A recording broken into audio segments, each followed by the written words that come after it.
Hey there, story lovers.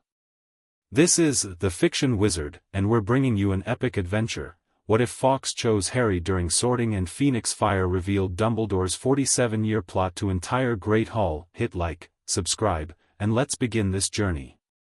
Chapter 1. The burning the train had smelled like pasties and someone's forgotten toad, and now the Great Hall smelled like candles and old magic and about 400 nervous children, and Harry Potter stood in the middle of all of it with his heart hammering and his robes slightly too large and absolutely no idea what was about to happen to his life. He'd been told about the sorting. Sort of. Ron had mentioned something about a test, then backtracked when his brothers laughed too hard, and now Harry stood in a cluster of first-years shuffling toward the front of the Great Hall while 1,000 older students watched from long tables, and he decided that whatever came next, he'd handle it.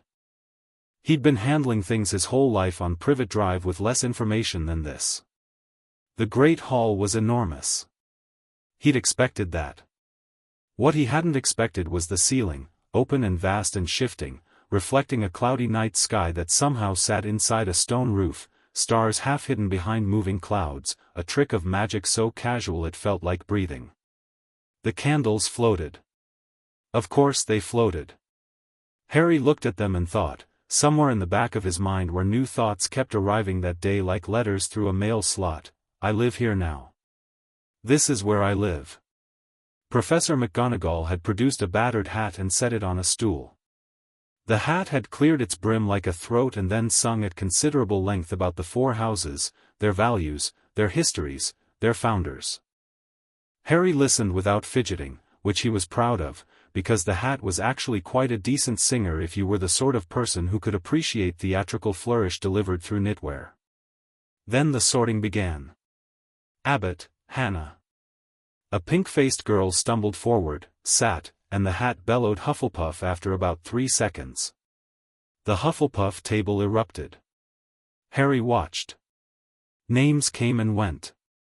Hermione Granger, who'd been muttering revision notes under her breath on the train, went to Gryffindor with visible relief and immediately straightened in her seat like she was ready for class. Neville Longbottom dropped the hat twice before it settled on Gryffindor and he walked to the table beaming and looking mildly shocked. Draco Malfoy didn't even wait for the hat to settle on his head before it said Slytherin, which was either efficiency or inevitability depending on how you looked at it. Potter, Harry. The whisper moved through the hall like wind through wheat. Harry walked forward. He heard it in fragments. Potter, did she say Potter, the Harry Potter, look, the scar, and he ignored all of it with the practiced ease of someone who'd been ignored for most of his life and had learned that attention, in either direction, usually meant trouble. He sat on the stool. The hat dropped over his eyes, plunging him into darkness that smelled faintly of old leather and older magic. Ah, said a voice that wasn't quite a voice, more like a thought that arrived fully formed. Well. You're interesting. Thanks, Harry said, or thought. He wasn't entirely sure which. Difficult. Very difficult. There's talent, oh, plenty of talent, and a good mind when you choose to use it, which you don't always, do you? There's courage, yes, real courage, the kind that's been tested without you ever knowing it. And underneath all of that, loyalty. Deep loyalty. And a hunger. Not for power, exactly. For belonging. That's the real thing, isn't it? Harry didn't answer. The hat wasn't wrong, and he'd learned early that denying true things was a waste of energy. Griffin, the sound the hat started to make never finished. Because that was when the screaming started. Not human screaming, something brighter than that, something that cut through the candlelight and the whispers and the ancient stones like a note played on an instrument no one had invented yet, and Harry yanked the hat off his own head without thinking and looked up and Fawkes came through the open doors of the Great Hall at the speed of a falling star. He was enormous.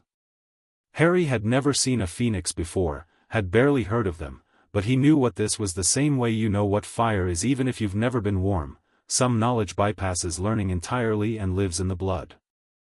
The bird was the color of everything beautiful that has ever burned, deep red fading to gold at the wing tips, tail feathers like liquid sunset, eyes the color of amber with a light behind them that had nothing to do with reflection. He was the size of a large swan and he moved like music, and every candle in the great hall flared as he passed beneath them. He was making straight for Harry. Harry had exactly enough time to think before Fawkes landed on his shoulder. The weight of him was surprising, solid and warm and real, talons careful and precise on Harry's shoulder, not piercing, just present, the way a hand on your shoulder is present. The song had stopped but the silence it left behind had a shape to it, a resonance that made Harry's teeth hum faintly. The entire great hall had gone absolutely, completely still. Not a fork clinked. Not a ghost moved. Even the candle flames had paused in their swaying. Harry looked sideways at Fawkes. Fawkes looked at Harry. The Phoenix's amber eye was the most intelligent thing Harry had ever seen, and he'd been looked at by Dumbledore tonight at the start of term feast, which had counted as intelligent until this exact moment. Fawkes looked at Harry the way you look at someone you've been waiting for, not with relief, exactly, more with something that had moved past relief into something quieter. Recognition. Certainty. Harry raised his hand slowly and touched the Phoenix's breast feathers. They were warm against his fingers. Hotter than warm. The fire came without warning. It didn't burn. That was the first thing, there was no pain, no heat in the damaging sense, just light flooding up through Harry's fingers and through his arm and into his chest like swallowing sunlight, and with the light came sound, and with the sound came memory, but not his own, not his own. He saw a young man with dark auburn hair and half-moon glasses perched on a long nose, standing in a room that Harry somehow knew was in this very castle, looking at a phoenix in a cage, no, not a cage, a perch, but the phoenix wasn't on the perch, the phoenix was pressed against the bars of, no, there were no bars, the phoenix was choosing to stay, and the young man was saying, in a voice Harry recognized with a lurch because it was Dumbledore's voice stripped of 60 years of careful warmth, "You're mine, Fawkes. You belong here with me. You were made for great work." And then the vision fractured, and Harry saw more. He saw the same young man, older now, walking halls in the dark while everyone else slept. He saw letters written and burned, conversations had and immediately reframed into something more convenient, decisions made in quiet rooms that would ripple outward into 100 other lives without the owners of those lives ever knowing the hand that had moved them. He saw a woman with red hair, Lily, and a man with messy black hair, James, and he saw Dumbledore watching them from a distance with an expression that was equal parts genuine love and the cold certainty of an architect looking at load-bearing walls. He saw the prophecy spoken in a dimly lit pub, and he saw Dumbledore's face in the moment he heard it, and the expression there was not grief. Not yet. It was something quickening. Purpose. Confirmation of a plan he'd already been building. He saw a baby handed to a woman on a doorstep at night, and he saw Dumbledore walk away, and he saw the moment Dumbledore had chosen to leave that baby in that particular house with those particular people, not because it was the safest option, there were safer options, the memories showed at least 3 of them, but because it would serve. Because a childhood without comfort would produce a young man who could face death without grieving too hard for the life he was leaving. He saw 47 years of it. All of it, all at once, or not at once but in some compressed form that was faster than time while still being true, every decision and calculation and genuine love and cold geometry, the entire architecture of Albus Dumbledore's life since the moment Fawkes had first come to him, and Fawkes had been there for all of it, had witnessed all of it, and had carried all of it, and now the fire shared. Harry came back to himself with a gasp. The light was still going. Not just in him, he realized, with a shock that cleared his head like cold water, that the light was visible. The fire had moved from his fingertips into the air around him and then up into the enchanted ceiling, and the stars were gone now, replaced by something else entirely, because Fawkes's memories had found the magic of the ceiling and made an arrangement with it, and what every person in the great hall was now watching, mouths open, candles flaring, was not a night sky, it was everything Harry had just seen. The memories played across the ceiling like a living mural, clear as thought and silent as guilt. Dumbledore at 23, brilliant and burning and already making his first truly consequential calculation. Dumbledore at 40, writing a letter to a ministry official and burning the draft that told the truth.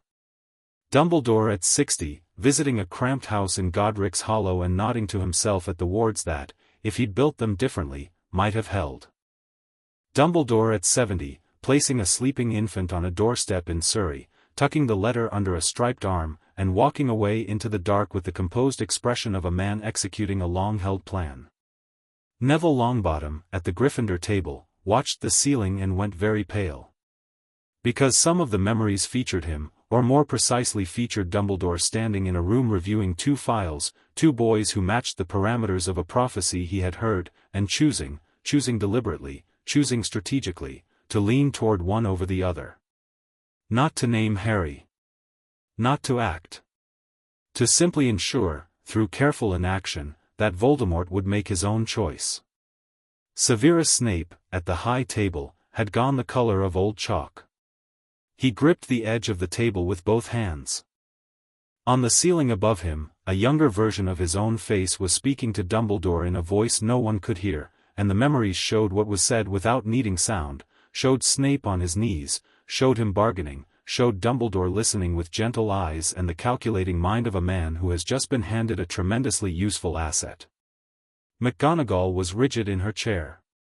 She was watching a memory she had never been shown, a conversation between Dumbledore and a Hogwarts governor in which he had referred to her, affectionately and without malice and with complete certainty that she would never know, as reliably blind to what she doesn't wish to see. She was not a woman who cried. Her jaw tightened to a degree that suggested structural concern. And Dumbledore himself, Dumbledore sat in the headmaster's chair at the center of the high table and watched the ceiling with an expression that was, for perhaps the first time in public memory, completely unguarded. The careful warmth was gone. The twinkling-eyed benevolence was gone. What was on Albus Dumbledore's face as he watched 47 years of himself unfold across the great hall ceiling was something rawer and harder to name, not shame, exactly, though shame was in it. Not grief, though grief was there too. Something more like the feeling of a man who has built a very large and very intricate structure and has just, in a single moment of terrible clarity, seen exactly where every single supporting wall is cracked. Fawkes didn't move from Harry's shoulder. If anything, the warmth deepened. The fire lasted, Harry couldn't say how long. 3 minutes. 10. Time had a different quality inside a phoenix burning. When it finally faded, the enchanted ceiling returned slowly to its cloudy night sky, the stars re-emerging one by one like witnesses returning after something embarrassing, and the great hall came back to itself like a room that has been holding its breath and only just remembered that oxygen is an option. The silence lasted exactly 4 seconds. Then a sixth-year Gryffindor named Marcus Fry said, to no one in particular, in a voice that carried perfectly in the silent hall, "Did Dumbledore literally choose to raise the boy who lived as an orphan so he'd be easier to sacrifice?" And the silence exploded. Harry wasn't listening to any of it. He was watching Dumbledore. He'd been watching him since the fire began, tracking the expressions moving across that ancient face the way you track weather, not to predict it, but to understand what kind of storm you were actually dealing with. Dumbledore was looking at him now. Just at him. The blue eyes behind the half-moon glasses were not twinkling. They were old, and tired, and entirely present. Harry held the gaze without flinching. He wasn't angry. That surprised him. He'd expected to be furious, and there was anger there, running underneath everything like a buried current, but what sat at the surface was something clearer and cooler than rage. Understanding, maybe. Seeing, fully. The memories that had moved through him were already settling, organizing themselves in his mind with a precision that felt like the Phoenix's gift rather than his own natural order, and what they told him, organized and clear, was this: Dumbledore had loved him. That was absolutely real and not in question. Dumbledore had also decided, before Harry was old enough to form a memory, that Harry's life would be spent in the service of a purpose Harry had never been asked to consent to. Those two things were both true. They were not in conflict. And that was the most complicated thing about it. You could have told him, Harry said. He hadn't meant to say it out loud, or he had, or he didn't know. It came out in a voice that surprised him by being steady, and it carried in the still fractious hall because Fawkes's residual song still shaped the air around Harry, carrying his voice cleanly. The noise nearby dipped. People turned. Dumbledore looked at him across the hall, and for a moment his mouth opened slightly, not to speak, just as the small involuntary movement of a man receiving a blow he knew he deserved. You could have told him, Harry said again, and it wasn't an accusation. It was a question. It was the only question, really. Why didn't you just tell me? The hall had gone quieter now in a spreading radius around Harry's voice. Students who'd been talking and gesturing at the ceiling and demanding answers of their older housemates had begun to listen. Dumbledore set down the goblet he'd been holding. He folded his hands on the table. He said, in a voice stripped of its usual warm performance, because I wasn't sure you would choose it. Of course I would have, Harry said. You might not have, Dumbledore said. You were 11. I'm 11 now and I'm choosing it. Someone at the Gryffindor table made a sound between a laugh and something more complicated than that. Hermione Granger was not making any sounds. She was sitting with her arms folded and her face doing something difficult and private, and she was watching the exchange between the first year with the phoenix on his shoulder and the headmaster of Hogwarts with the expression of someone watching the floor plan of a building they admired turn out to be structurally unsound. Fawkes made a sound low in his chest that wasn't quite song, more like agreement. Dumbledore looked at Harry for a long moment. Then he looked at Fawkes. Something crossed his face that wasn't teachable and couldn't be performed, a real thing, brief and aching. Harry watched it and understood it without needing the memories to explain it. Fawkes had been Dumbledore's. Fawkes had chosen someone else. That was not a small thing, and Dumbledore was not made of stone, and whatever else Harry thought about the man, and there was now a great deal to think, he didn't mistake complicated for evil, and he didn't mistake calculating for unfeeling. We will speak, Dumbledore said. It was not a command. It was closer to a request. Yes, Harry said. We will. He sat down at the Gryffindor table. He sat down because he realized he'd been standing through the entire exchange and his legs were tired, and because Fawkes settled more comfortably on his shoulder as he sat, and because the sorting had technically not been completed. He'd never heard which house the hat had chosen for him, though at this point it seemed less pressing than it had 20 minutes ago. Gryffindor, said the hat, from somewhere behind him, in the slightly affronted tone of something that feels its contribution has been overlooked. Ron Weasley, sitting 2 seats down, stared at Harry for a very long moment. He had freckles and a face that moved easily between expressions, and right now his face was moving through approximately 6 expressions in about 4 seconds before settling on something that looked like a decision. Brilliant, Ron said. Absolutely mental, but brilliant. Thank you, Harry said. That your phoenix? Don't know yet. Harry glanced at Fawkes. Mine? He asked. Fawkes looked at him with those ancient amber eyes and made a sound like a single pure note struck on a bell, and Harry decided that was probably a yes. Brilliant, Ron said again. The feast appeared. The ceiling returned to its normal cloudy sky.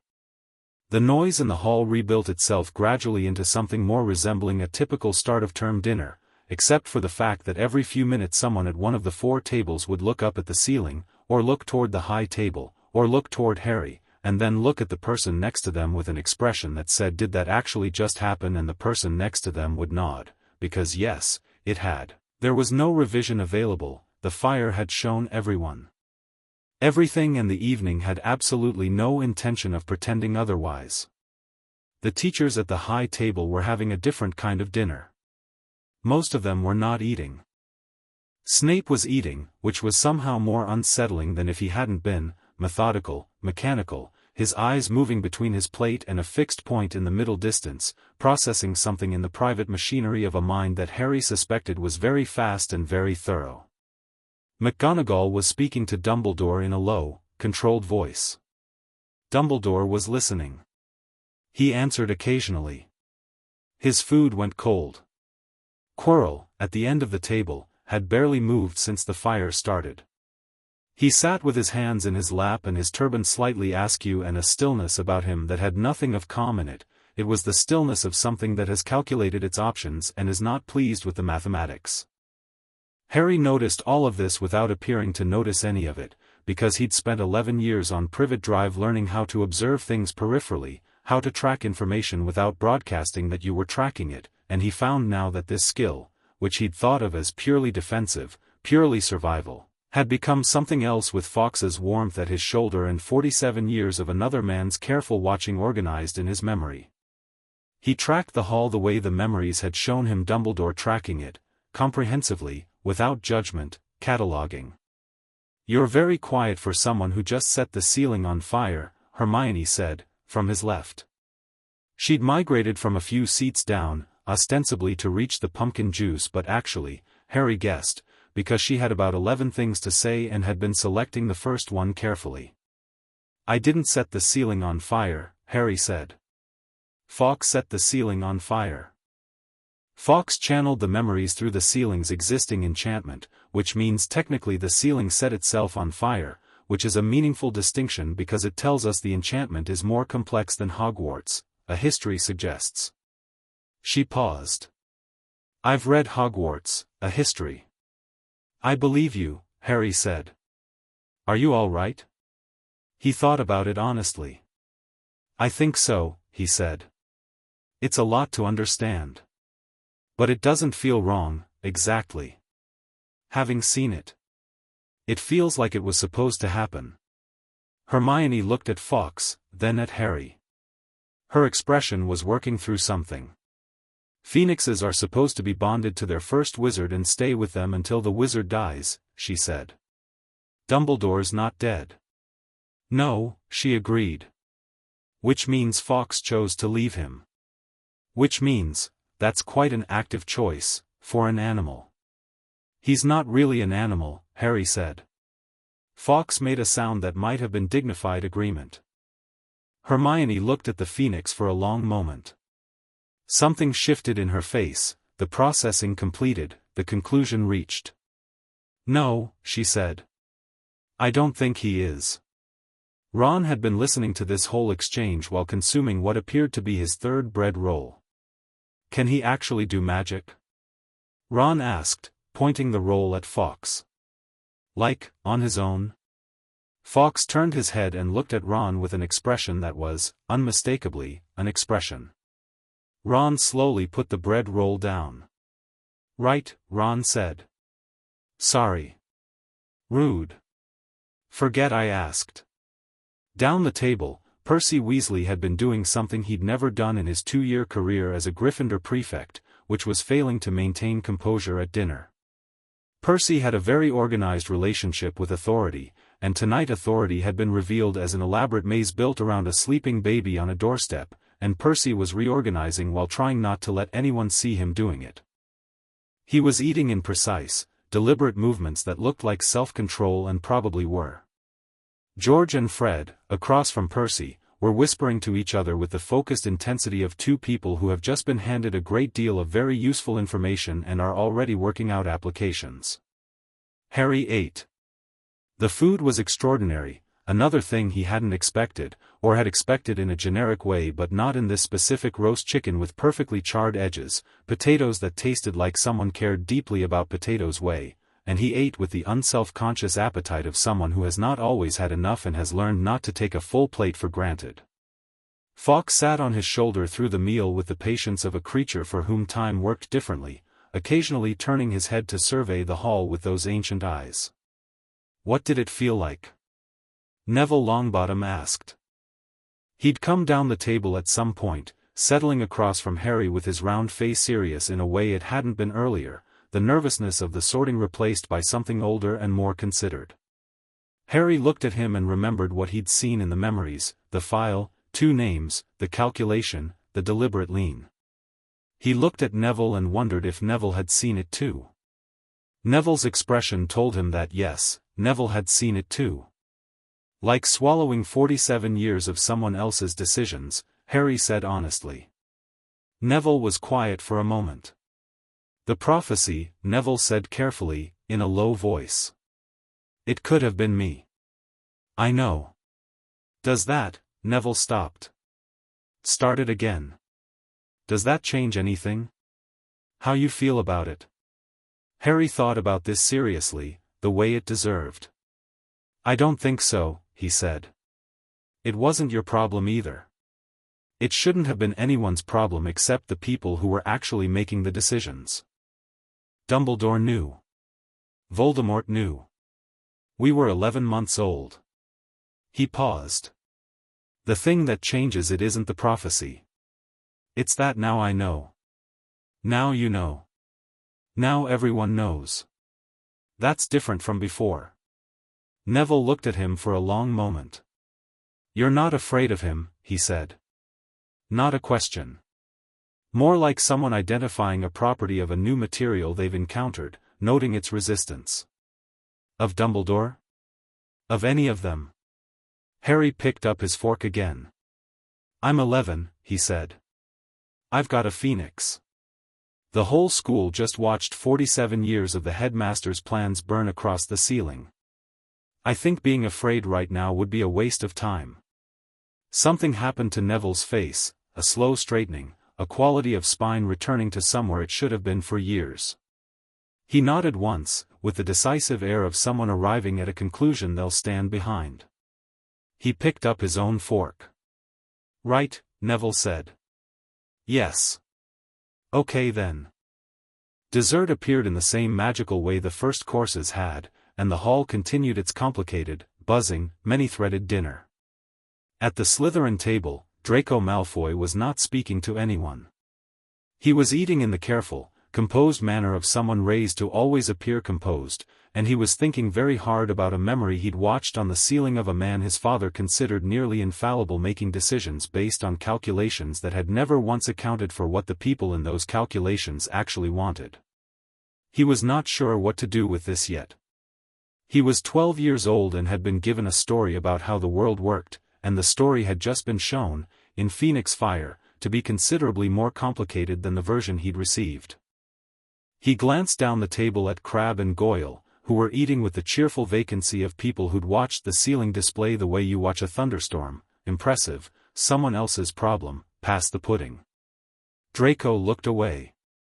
He looked across the hall to the Gryffindor table, where the small first year with the scar and the impossible bird on his shoulder was eating roast chicken and talking to a round-faced boy and a girl with bushy hair like the whole evening was simply what it was, not a disaster, not a miracle, just information, just the world being exactly as complicated as it had always been, now visible. Draco turned back to his plate. He thought, everybody else in this room was just told that the plan was never theirs to know. He thought, I wonder what other plans nobody told me about. He thought, for the first time in his life with genuine and unsettling sincerity, I wonder what I would have chosen, if someone had asked. He didn't finish his pudding. The feast ended. Dumbledore did not make the usual start-of-term speech. He stood at the end, or his figure rose at the high table, because he stood rather than spoke, and the hall went quiet with the automatic trained response of 1,000 students who had attended assemblies and understood the visual cue, and he looked out over the 4 tables, and what he said was brief and without performance. It seems, Dumbledore said, that we have a great deal to discuss. I suggest everyone sleep first, if they can. Tomorrow will be more useful. Pause. Please do not panic, he added. And please do not owl your parents tonight. Give me until morning.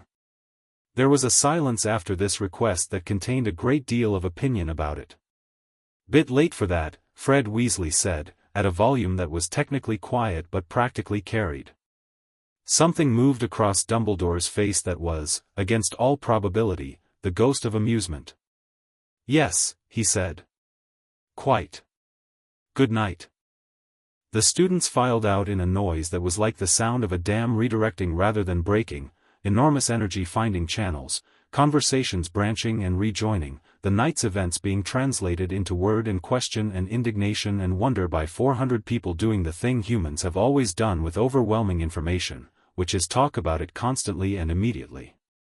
Harry walked with Ron and Hermione and Neville toward the Gryffindor common room, following Percy's rigid prefects back through corridors lit by torches that had been installed by people dead for centuries, through a castle that felt, tonight, like it was reconfiguring itself around something new. Fawkes rode his shoulder the entire way, warm as sunlight, steady as bedrock.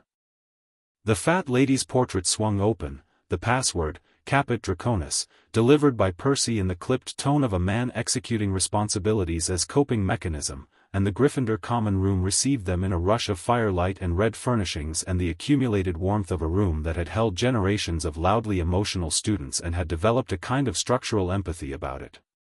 The older students were already there. They'd left the feast faster, apparently, because the common room was buzzing with 5th, 6th, and 7th years who had opinions and the vocabulary to express them at volume. Harry received no fewer than 12 stares in his first 30 seconds in the room, which he ignored, and 3 separate students opened their mouths to address him and then apparently thought better of it as Fawkes turned those ancient amber eyes toward them with serene interest, which was somehow more discouraging than aggression. "They're scared of your bird," Ron observed, with visible appreciation. "He's not scary," Harry said. "He kind of is," Hermione said. "He's a phoenix. He can burn things. I can burn things and nobody's scared of me." "You literally set the ceiling of the Great Hall on fire on your first night," Ron said. "Some of us are slightly scared of you." "Are you?" Ron considered this. "No," he said. "But I think I should be, for my own safety." Harry laughed. It surprised him slightly. He hadn't expected to be laughing tonight, all things considered, but it came easily, and Fawkes made that small note on a bell sound, and Ron grinned, and in the crackling firelight of the Gryffindor common room with the castle reconfiguring around something new, Harry Potter sat down for the first time in a space that was, genuinely, his, and let himself feel the shape of the evening settling. It was not a comfortable shape. It was large and complicated and had sharp edges. But it was his shape now. He'd seen it. He knew its lines. He scratched Fawkes gently between the wings. Fawkes closed his eyes and made the sound of someone coming home. "Right," Harry said. "Tomorrow, then." "Tomorrow," Hermione agreed, with the air of someone who had already begun a mental list. "Tomorrow," Neville said, with the air of someone who has recently rediscovered their spine. "Absolutely," Ron said, already looking toward the food someone's older sister had apparently left in a bowl near the fire. "But first, anyone else starving?" Because the feast was amazing but all that revelation burned through it. "You had 4 rolls," Hermione said. "I had a lot of feelings," Ron said. Above them, outside the tower windows, Hogwarts settled into its first night of a year that would be, in ways they couldn't fully see yet but could already feel gathering at the edges of the horizon like weather, absolutely nothing like any year that had come before. The stars came out, one by one, above a castle full of people who were no longer operating in the dark. Chapter 2, the morning after Harry woke at 5:43 to the sound of Fawkes singing. Not loudly, not the full-throated cascade that had preceded the fire in the Great Hall, but something quieter, a thread of melody running low and warm through the early morning dark of the first-year boys' dormitory. It wound between the breathing of 4 sleeping boys and the distant sound of wind against old stone, and it pulled Harry up out of sleep the way good music pulls you, not roughly, not urgently, just inevitably. He lay still for a moment and watched the ceiling. Stone vaulting, very old, slightly uneven in the way handmade things are. A different ceiling than the one last night, but the word ceiling still carried a residue, a shimmer of what he'd seen projected across it, 47 years in Phoenix fire. He let himself feel the shape of the memory without chasing it. It was organized now, settled in layers, available without demanding. Fawkes was on the bedpost. He'd perched there the whole night apparently, because the post showed the warm scorch mark of Phoenix heat, not damaging, just present, like the stone around a frequently lit fire. He turned his head when Harry opened his eyes and sang 3 notes that felt like good morning. "There's a lot coming, you're ready." "You think so?" Harry murmured. The 3 notes again, with a small inflection that said yes, obviously. Harry sat up. In the other beds, Ron was a red-haired heap under a duvet he'd apparently been fighting, his arm flung out in surrender. Neville was curled tight, still, face pressed into the pillow. A boy called Seamus Finnegan was making noises like a slowly deflating balloon. Dean Thomas was the only one sleeping in an organized manner. Harry dressed quietly. He picked up his wand from the nightstand. He'd had it only since July, 11 inches, holly and phoenix feather, and the wand shop owner Ollivander's expression when he'd seen it connect with Harry had been strange, significant, weighted in a way Harry understood now with more layers than he had that day. Phoenix feather. He looked at Fawkes, who looked back. "Yours?" Harry asked quietly. Fawkes ruffled once, then smoothed. "Not quite yes. Not quite no. More complicated than that." "Everything is," Harry told him, and held out his arm, and Fawkes stepped onto it with those careful talons, and Harry carried him down the spiral stairs of Gryffindor Tower into the empty common room and then through the portrait hole into the castle. The castle at 6 in the morning was a different creature than the castle at dinner. It was enormous and quiet and lit by the early light coming through east-facing windows in long pale bars that caught the dust and the floating particles of old magic that were apparently always in the air here. Harry could feel them now, could feel the castle's ambient presence the way you feel a large warm body in a room before you see it. Hogwarts had a character. He couldn't have explained it. It was in the particular quality of silence here, the way the stones breathed, the way a staircase shifted somewhere below like a sleeping person rolling over. He walked without a destination and found himself in a corridor on the 3rd floor. Not the one with the locked door. A different corridor, western side, with tall windows looking out over ground still grey with early light, the lake a sheet of pewter, the forbidden forest a dark line at the edge of the world. He sat on the wide stone windowsill and looked out, and Fawkes sat with him, and for a while they simply watched the light change. "What am I supposed to do with all of it?" Harry said.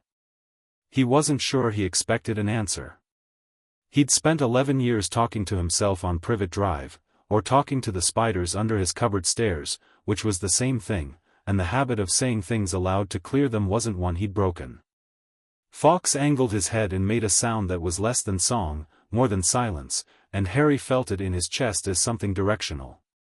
Not an instruction. A compass point. "Forward." "Right," Harry said. "Forward." He heard footsteps at the end of the corridor and turned.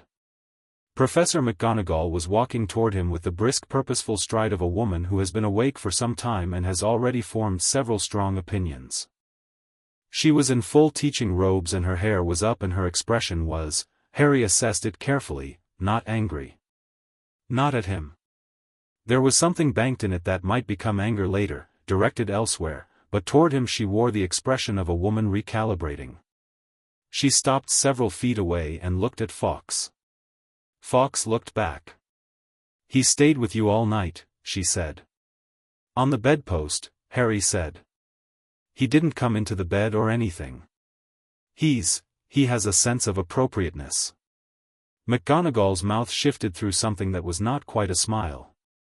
"Phoenixes generally do." She looked at Harry directly. "How are you sleeping?" "Well, actually," Harry said, because it was true.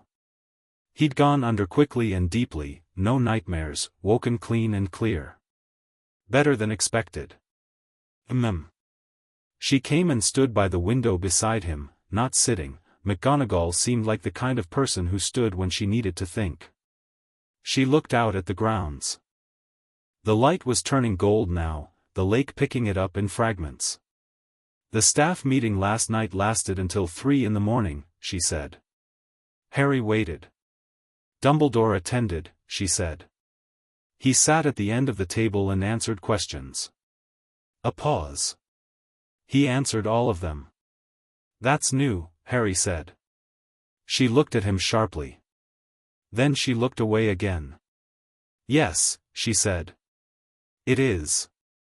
She was quiet for a moment.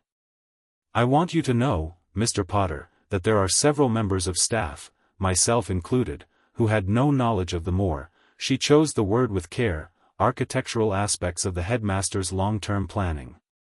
I know, Harry said. I saw it in the memories. He didn't tell you. No, she said. He did not. She said it with the controlled precision of someone placing a word somewhere very permanent.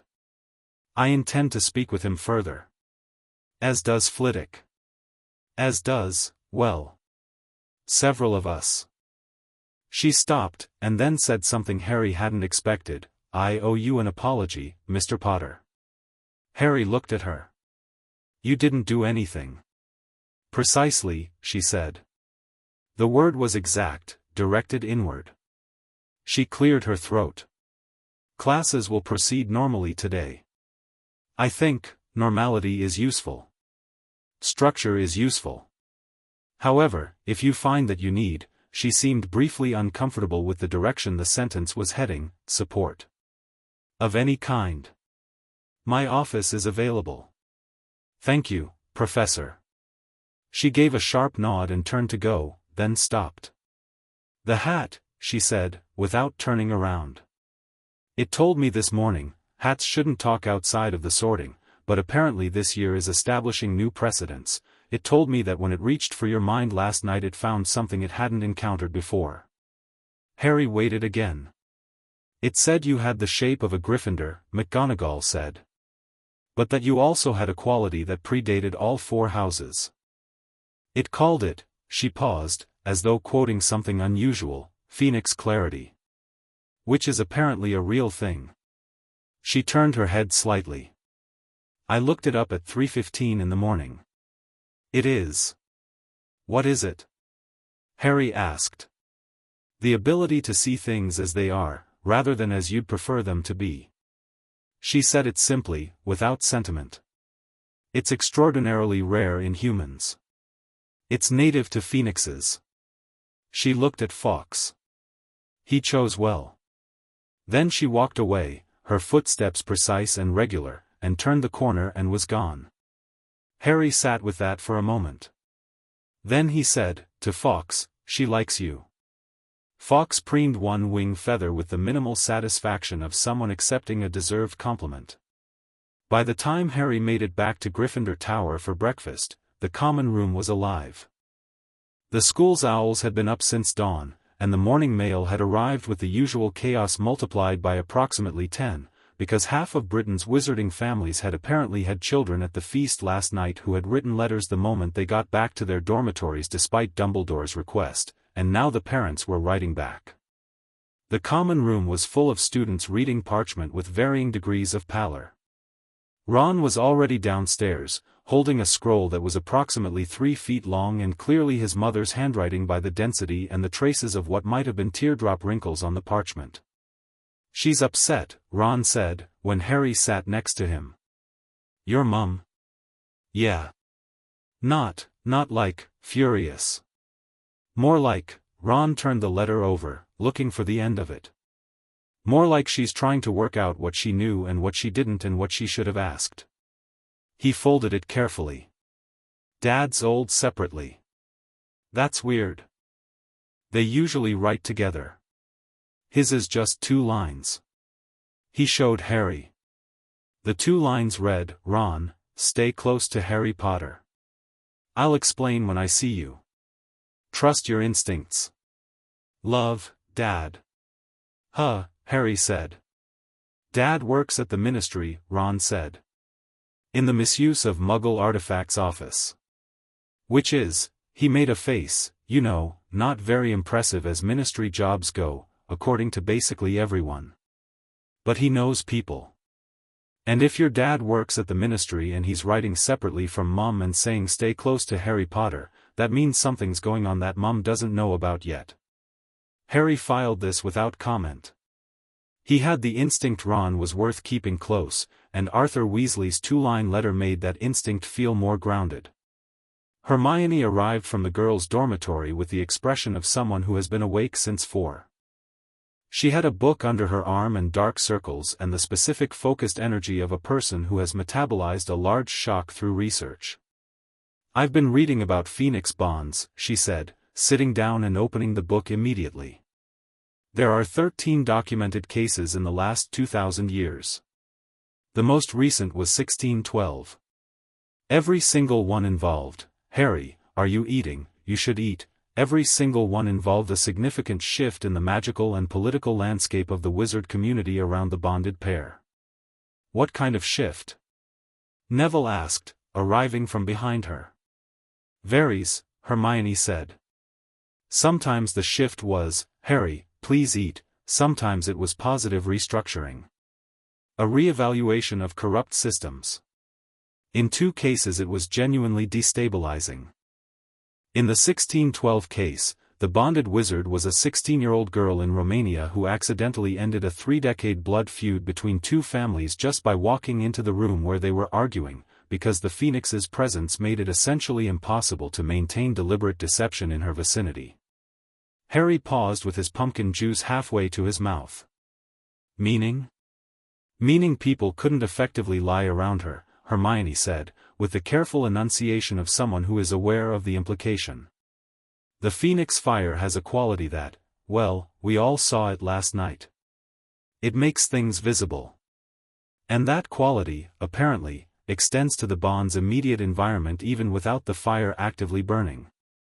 Harry thought about McGonagall's corridor conversation. He thought about the way Ron's face had moved through expressions before landing on decisiveness. He thought about Neville's spine finding itself. "I'm not making people tell the truth," he said. "No," Hermione said. "But your presence makes it harder to actively choose to be dishonest. That's different from compulsion. It's more like, you know when you're about to say something you know is a lie, and there's that small uncomfortable pause where you have to actually commit to it. That pause is apparently longer around a Phoenix-bonded wizard. Long enough that some people choose not to bother." "That's terrifying," Harry said. "That's extraordinary," Hermione corrected. "Both," Neville said. They went down to breakfast. The great hall was brighter than it had been the night before, literally brighter, Harry thought, though he couldn't have said why. The candles were the same, the ceiling was back to its normal sky. But the light felt different. Maybe it was just that everyone in the room was seeing the same space with different eyes than they'd brought to it the night before. The high table was notable for one absence. Dumbledore was not there. His chair sat empty at the center of the table, and nobody at the table was acknowledging the empty chair, which meant everyone was very aware of it. McGonagall sat with rigid composure and ate porridge. Flitwick was having an animated whispered conversation with the herbology professor, Sprout. Snape ate with surgical precision and looked at nothing, which was its own form of looking at everything. Quirrell was present. He sat at the end of the table with his hands wrapped around a cup of something, and Harry, who had, since the memories, been aware of Quirrell in a different register than he'd been aware of him before, watched him with the peripheral attention he'd developed on Privet Drive, the kind that sees without seeming to look. The memories had shown Quirrell only briefly. He hadn't been in many of Dumbledore's calculations, which was itself interesting. Dumbledore had apparently considered him harmless, a nervous young man, a stutter and a turban and a mediocre teaching record, and had given him the defense against the dark arts position with the kind of benevolent inattention you give to something you consider manageable. The memories had also shown what had been in the restricted section files Dumbledore kept, lists of suspected activities, reported sightings, patterns of behavior that added up to a shape, and Quirrell's name appeared in the margins of 2 of those files in a handwriting that wasn't Dumbledore's. Who had written it, and why it was only in the margins, was something Harry didn't know yet. He looked at Quirrell across the hall. Quirrell did not look back. His eyes moved over the room in careful patterns that looked like nervous scanning and were actually, Harry thought, something more deliberate. Taking stock. Evaluating. Deciding something. Quirrell scared, Harry said quietly. Ron followed his line of sight. Of what? Don't know yet. Hermione glanced up from her book, which she'd brought to the table. She looked at Quirrell for 3 seconds with the assessing gaze of someone running a rapid inventory. He wasn't at the feast last night, she said quietly. Harry looked at her. I didn't notice that. He arrived late. After the fire had already faded. She paused. Which means he saw the reactions but not the content, unless he was watching from the doors. She looked at Harry. The memories that showed on the ceiling, did any of them specifically involve him? Not directly, Harry said. But there's something. I'm not sure yet what. Something is generally where things start, Neville said, in a tone that was trying for casual and landing near it. Defense Against the Dark Arts was their second class that day, after Transfiguration, and the thing about Transfiguration first was that McGonagall ran her class with the exact same structured precision as she'd clearly run every class for the last 30 years, which created a kind of normalizing gravity that Harry appreciated. She turned a beetle into a button. She asked them to take notes. She corrected Seamus's note-taking with a look that had such crystalline specificity about what was wrong with it that Seamus reflexively thanked her for it. She did not mention the previous evening at any point. She didn't need to, it was in the room the way weather is in a room, but her refusal to acknowledge it was its own kind of acknowledgement, a professional we will continue, and continuing matters. At one point she demonstrated a spell that caused her desk to shift form, and the magic was visible for a half-second as a shimmer in the air, and Harry felt Fawkes, perched on the chair back behind him, having apparently decided to attend class, respond to the shimmer with a very small, satisfied sound. As though magic in action was inherently pleasing. Does he come to all your classes? Hermione whispered. Apparently, Harry whispered back. Do you think Professor McGonagall is going to object? On the other side of the room, McGonagall glanced at Fawkes, then back at her desk, with the expression of a woman who has decided that this particular battle is not the hill she's choosing today. Hermione watched this with interest. No, Harry said. I don't think she is. Defense Against the Dark Arts was different. They filed into the classroom on the second floor to find it empty of teacher. They sat and waited. The minute hand on the classroom clock moved past the hour. Nobody arrived. Whispers started. Harry sat quietly with Fawkes on the chair back and waited along with everyone else, but he was doing two things at once, waiting, and paying attention to what waiting felt like in this particular room. The room had a specific quality he couldn't name precisely. A tension that wasn't coming from the students. It was in the walls, in the air, in the particular temperature of the space, and it was old tension, layered, which meant it wasn't new and wasn't about last night specifically. It had been here. He said nothing about this yet. Quirrell arrived 7 minutes late, and his entrance was what Harry had expected and also wasn't. He expected the stutter, the nervous gestures, the deflective apologizing, and all of that was there, exactly as advertised. What he hadn't expected was the quality of the nervous energy, because it was the wrong kind of nervous. People who are genuinely anxious about public performance have a particular energy, scattered, genuine, unpredictable in its spikes. Quirrell's anxiety was too consistent, too evenly distributed, like someone maintaining a frequency rather than being subject to one. Sorry, Quirrell said, setting books on the desk. I was held up. Apologies. Right. Defense Against the Dark Arts. First year. Good. Who can tell me what the primary purpose of defensive magic is? Hermione's hand went up immediately. To protect oneself and others from harmful magical attacks, she said. Why yes, yes. Good. That's the textbook answer. He paused. A flicker of something crossed his face that wasn't nervousness. Is there another answer? Anyone? Silence. Harry said, to understand what you're defending against well enough that it can't surprise you. Quirrell looked at him. The eye contact lasted a fraction of a second longer than it should have, and in that fraction something happened that Harry felt rather than saw. Fawkes went very still on the chair back, the warm constant presence sharpening into something more alert, and Harry felt it as a clear tone in his chest, not alarm exactly, more like a compass needle swinging hard in a specific direction. There. Why yes, Quirrell said, looking away. Yes, that's quite good. Quite right. Understanding, yes. He opened his textbook and began talking about defensive theory in the fluent, competent way of someone who knows the material well and is expending most of their energy on a performance happening over the top of it. Harry listened. He took notes, clean and organized, with the slightly odd neatness of someone who was not formally taught to write but taught themselves through sheer determination to do it well enough that teachers would stop singling it out. He answered 2 more questions. He watched Quirrell with peripheral attention the whole time. After class, as the students filed out, Quirrell said, "Mr. Peapotter. Could you stay a moment?" Ron and Hermione both looked at Harry. Harry made the smallest gesture, "It's fine," and they went out, though Hermione lingered at the door long enough to be technically present while technically leaving.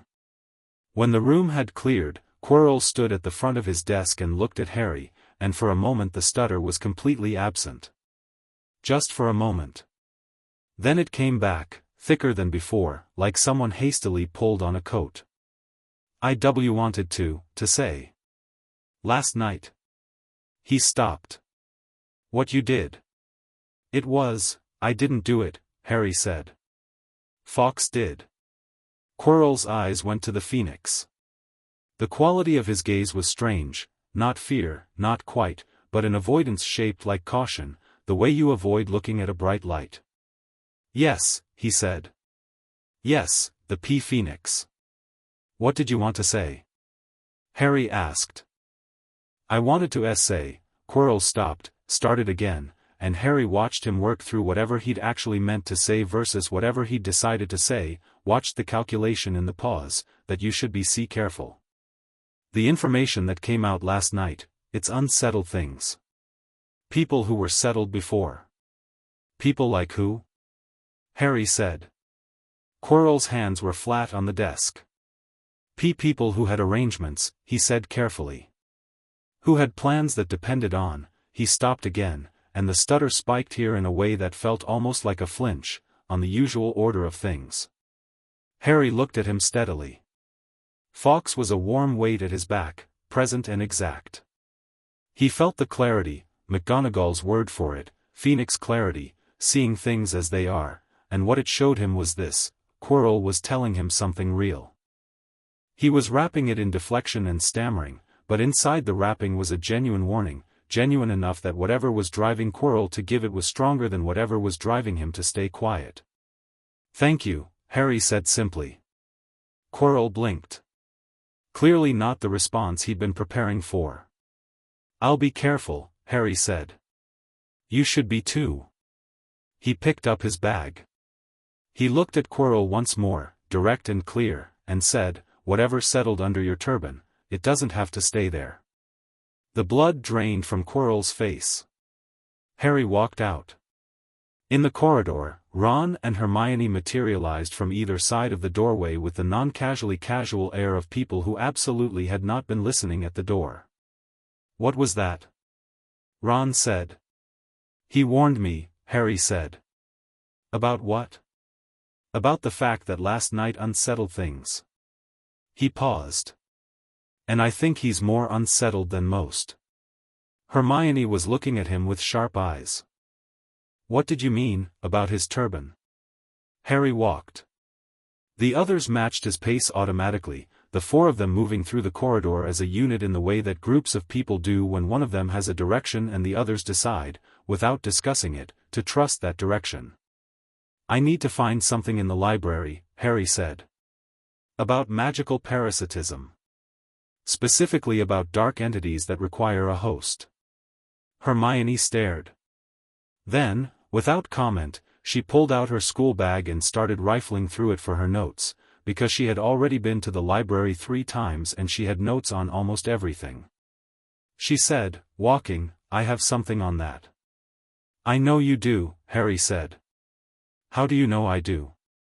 Because you're you, he said, and it wasn't flattery, just observation, and she took it as the compliment it was and didn't argue. The library was quiet at this hour, the post-lunch lull that most students used for the grounds.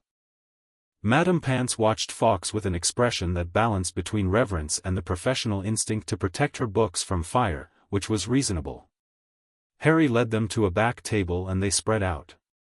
Hermione's notes on magical parasitism were thorough and cross-referenced and had small annotated question marks in the margins where she'd hit gaps. She'd been curious about the concept independently. The theory of magical consciousness existing without a stable body was apparently a niche area of ancient magical study with limited modern scholarship.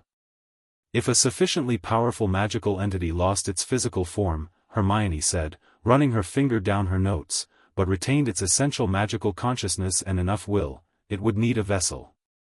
Something with compatible magical capacity. A temporary one while it rebuilt strength. How would you detect it? Neville said. He'd been quiet, reading, and now he looked up. If someone was hosting one. The host's magical signature would be doubled, Hermione said. 2 layered frequencies. Theoretically detectable if you knew what to look for and had a sufficiently sensitive instrument. She paused. Or if you were in proximity to a phoenix, Harry said, who can perceive magical presences directly. They all looked at Fawkes. Fawkes had been sitting on the table, apparently reading, which shouldn't have been possible and yet felt completely believable. He looked up from Hermione's notes and made a sound that was short and affirmative and carried the weight of yes, and I've known for a while. He knew, Ron said. He knew, Harry agreed. He's known the whole time. Fawkes has been in that castle longer than Dumbledore. He's seen everything. Harry looked at the phoenix. You didn't tell Dumbledore. Fawkes looked back with those amber eyes. 3 notes, low, in a minor key that carried something complicated. Harry heard it not just as sound but as meaning, the way the bond translated the phoenix's communication. Dumbledore knew. Dumbledore chose to wait. I disagreed. Harry sat with that. The picture assembled itself clearly. Dumbledore had known about Quirrell. Had judged the timing. Had made a calculation about when to act, based on Harry. Based on Harry arriving at Hogwarts and being placed in the path of it at the right moment, shaped by a childhood of managed hardship into someone who would be willing to face death. Except now the timing was wrong, because the fire had come early. Because Fawkes had moved early. Because Fawkes had disagreed. The stone, Harry said. Hermione looked up sharply. What? There's something in this castle. Something he's here for. Last night changed the timeline. If Quirrell was supposed to make a move later in the year, after I'd been seasoned by months of school, maybe after I'd already been shaped and guided in the right direction, Harry stopped. Last night collapsed all of that. Quirrell knows the game board changed. That's what the warning was. He's not sure what comes next. Are you? Ron asked. Not yet, Harry said. But I know where to look. He looked at Neville.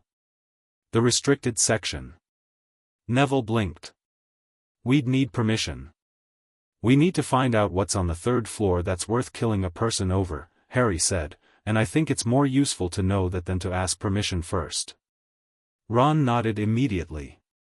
Hermione opened her mouth, closed it, looked at her notes, looked at Harry, and made the expression of someone having a brief but decisive argument with themselves. Fine, she said. But we take protective precautions and we document everything we find, because if this goes wrong it's useful to have a record. Obviously, Harry said. Obviously, Hermione repeated, slightly mollified. They spent the rest of the afternoon gathering.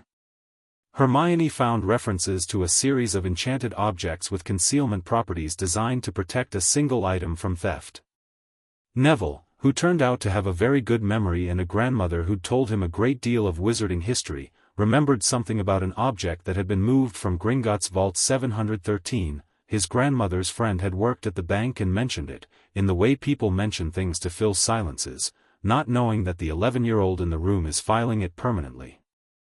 Vault 713 was emptied the same day we were at Gringotts, Harry said. He remembered the empty vault clearly, the feeling of standing in it, the residue of something having been there. Hagrid collected something. Ron's ears went slightly red.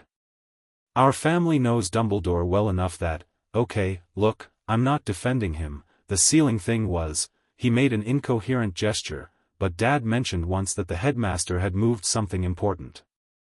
Dad didn't know what. He just knew it had been moved. Philosopher's Stone, Hermione said, very quietly, like a theory that has just become a conclusion. Harry looked at her. I found a reference in Advanced Alchemical Theory, she said, touching a page in her notes. Nicholas Flamel. He created it. The only one. It was held at Gringotts for decades, and 6 months ago, apparently, it was moved for security reasons. The book doesn't say where, but if it was moved from Gringotts and someone sent Hagrid to retrieve it and it ended up here, it's here, Harry said. It's here, she confirmed. And Quirrell wants it, Ron said. Whatever's in Quirrell wants it, Harry said. Quirrell is, I don't think Quirrell exactly wants anything anymore. The silence that followed had a particular quality to it, the silence of 4 11-year-olds sitting in a library realizing that they have just assembled a very clear picture of a very large problem, and that the large problem has a timeline that is no longer the one anyone originally planned for. We tell Dumbledore, Neville said. Yes, Harry said. But not tonight. Why not tonight? Because I want to see the stone first, Harry said. I want to know what we're talking about specifically, not theoretically.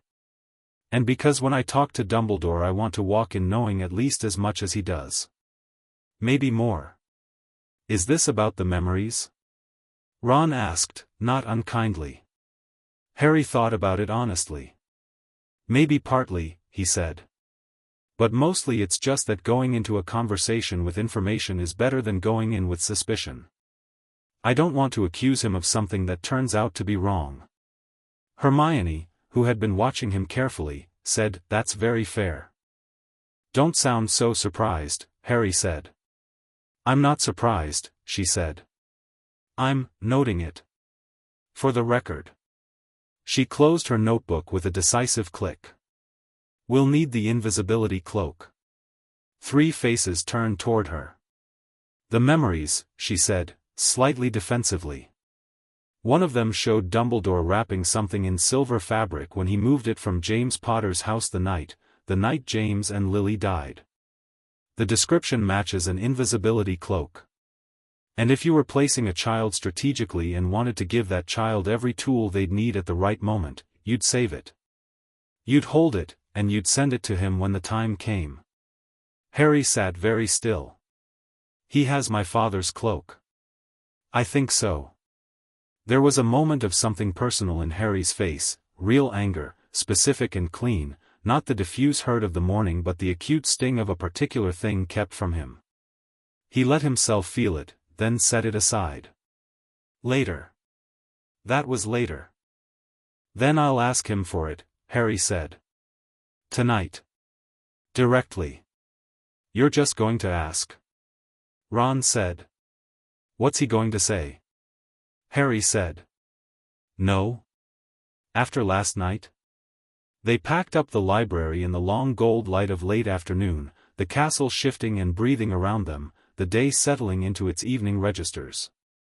On the way back to Gryffindor Tower they passed 3 separate groups of students having 3 separate conversations all circling the same central gravity, last night, the memories, Dumbledore, what it meant, what came next, and in each group, when Harry walked past, there was a fractional pause, not fearful, more like the instinctive acknowledgement of a presence that has a different weight than the one it wore yesterday. He didn't seek it out.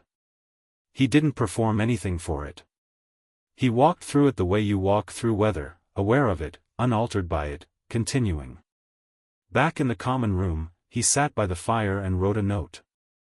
Precise, clear, no performance in it.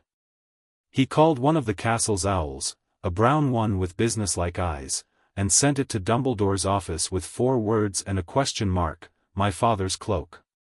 "Tonight?" The owl was back in 20 minutes. The reply was 2 words, in Dumbledore's distinct looping hand, "Come up." Harry showed it to the others. Neville read it and looked quietly impressed. Ron nodded as though confirming something to himself. Hermione read it twice, then said, "I'll come." "He asked for me," Harry said. "He asked for you," she agreed. "I'll wait outside. In case." "In case what?" She looked at him steadily. "In case anything." He held her gaze for a moment. Then he said, "All right. You can wait outside." "I know," she said, with the serenity of someone who was going to do it regardless. Harry went to Dumbledore's office at 8 o'clock. Fawkes went with him, because Fawkes went everywhere with him now, and Harry thought there was something fitting about returning Fawkes, briefly, temporarily, to the space he had occupied for 47 years, and he wondered what Dumbledore would feel when he saw them walking in together. The gargoyle let him up without a password. He hadn't been told one. It just moved. He knocked on the office door. "Come in, Harry," said Dumbledore. He went in.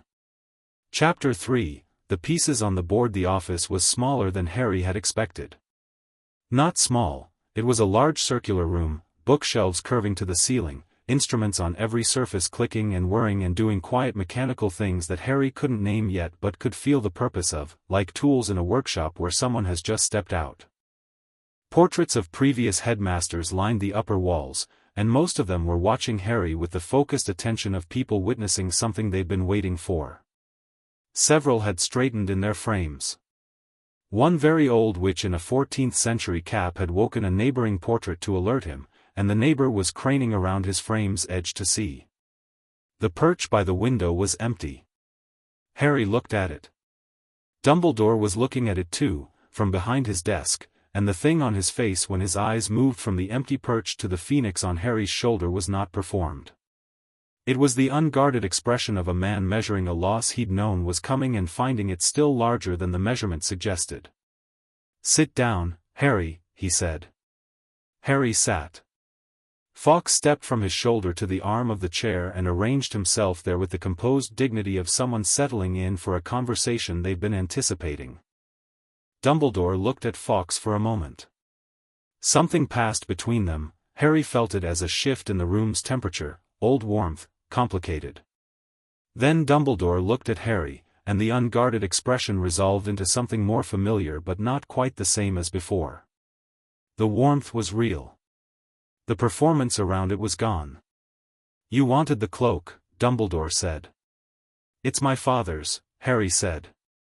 "It is." Dumbledore opened a drawer in his desk and placed a folded bundle on the surface between them.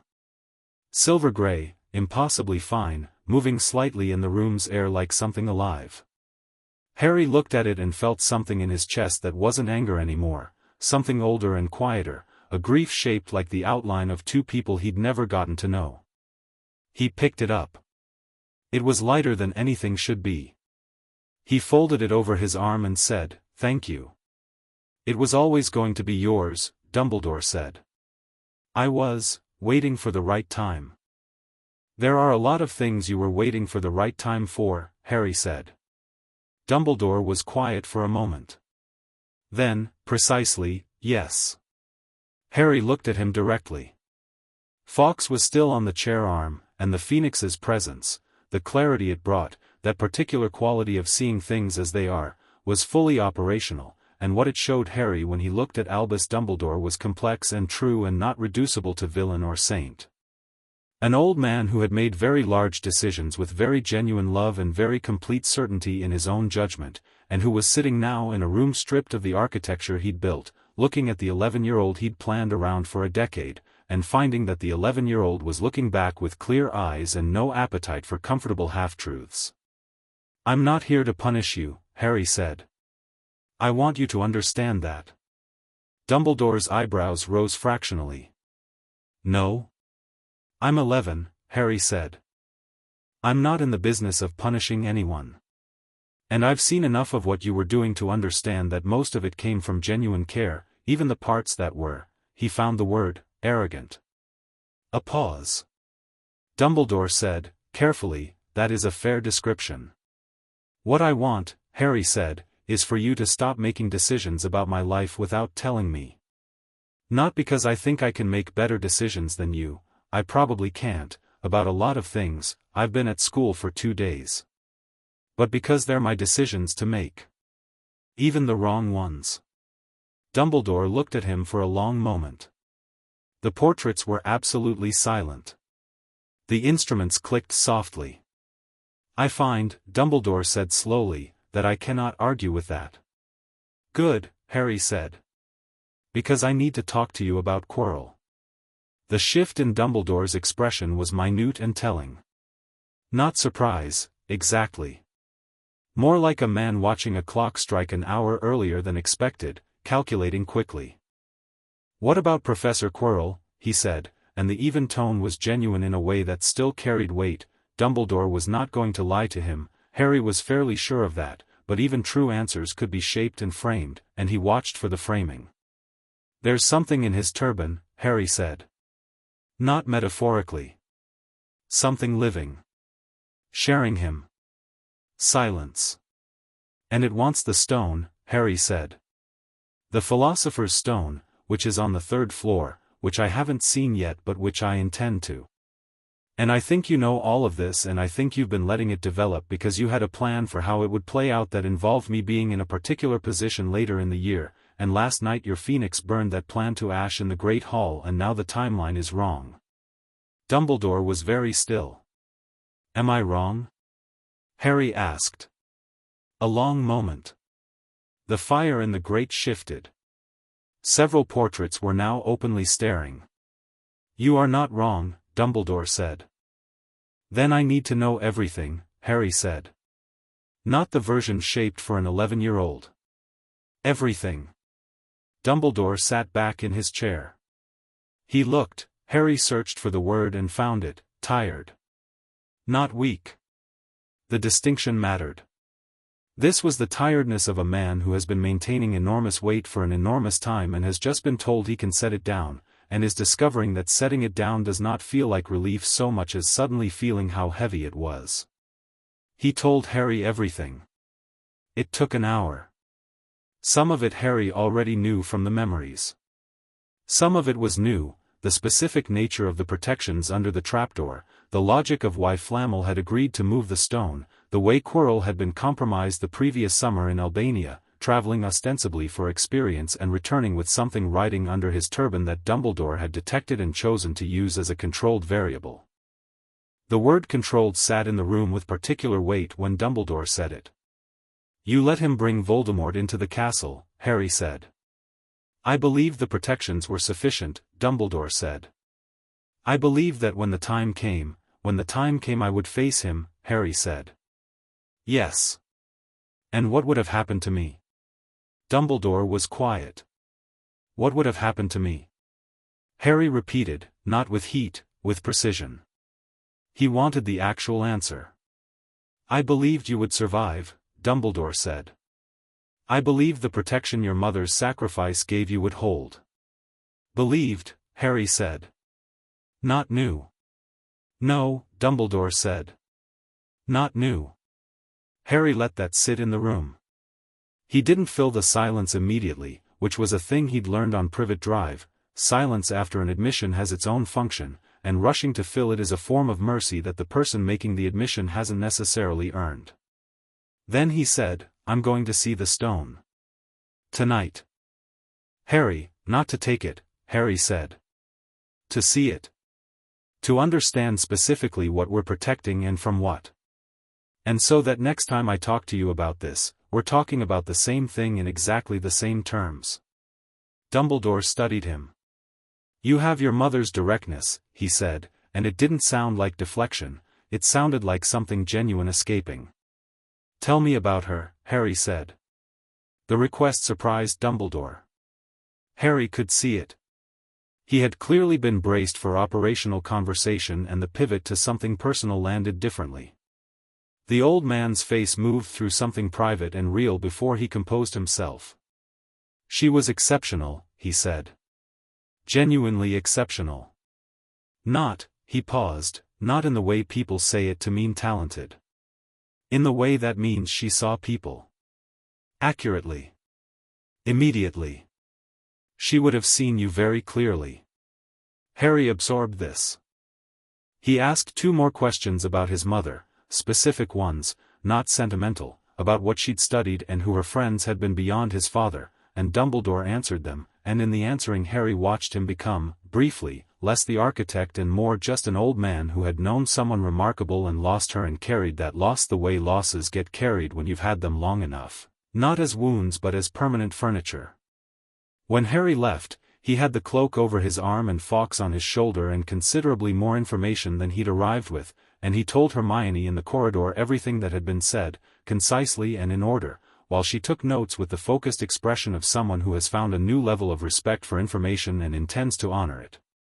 "He told you everything?" she said. "Actually everything?" "I think so," Harry said. "The Phoenix makes it harder to choose to be dishonest. Remember?" Hermione looked at Fawkes. Fawkes looked back with ancient, amber eyes. "Right," she said softly. "Right." They met Ron and Neville in the common room at 11, after the castle had gone quiet and the fire had burned down to comfortable coals. Harry laid the cloak out on the table and explained what it was and what they were doing, and Ron's face went through several things, including the expression of someone whose older brothers are going to be absolutely furious that they missed this. "Under the cloak," Neville said. "All 4 of us?" "It's big," Harry said. "It'll fit. Stay close." They went at midnight. The castle at midnight was different again from the castle at 6 and the castle at dinner. It had shed its daytime self entirely and become something older and stranger, the torches burning low, shadows moving in ways that might have been architecture and might have been other things, and the staircases shifting with more confidence in the absence of foot traffic, as though the castle saved its real personality for when the students were asleep. They moved under the cloak in a tight group, Harry at the front with Fawkes, and here the Phoenix became something extraordinary, because in the dark of the corridor his feathers gave off a faint ember glow that was just enough to navigate by, a portable private dawn contained in folded wings, and it didn't project outward enough to betray them but lit their feet and the stone underfoot with a warm, certain light. 3rd floor. The locked door. Harry stood in front of it and looked at the lock and said Alohomora in the same casual tone in which he might have said pass the pumpkin juice, and the lock clicked open, and Ron made a face that said he'd expected something more difficult. Inside, darkness and then smell. A large dog smell, warm and animal, and then something else underneath it, the subterranean smell of deep magic, old and mineral, the way certain rivers smell, like something from far underground meeting open air for the first time. Fluffy was asleep. He was enormous, 3 heads, each the size of a trunk, each snoring in slightly different rhythms that created a syncopated percussion. He lay sprawled across a trapdoor, and under one of his massive paws Harry could see the edge of it, the seam in the wood. "How is he asleep?" Hermione whispered. Harry looked at the corner. A harp, small and enchanted, playing a tune that wandered gently in and out of sleep keys. Someone had been here recently, then. Someone who'd needed to get through. "Quirrell," Ron mouthed. Harry nodded. He moved along the wall toward the harp, wand out, not pointed at anything, just ready, extension of a hand, and touched it, and tilted it slightly so the music continued but shifted. Fluffy's snoring deepened. All 3 heads relaxed further. Harry moved to the trapdoor and lifted the edge, and beneath it was darkness and the smell of plants, rich and aggressive. He looked at the others. Nobody had run. Hermione was pale but present.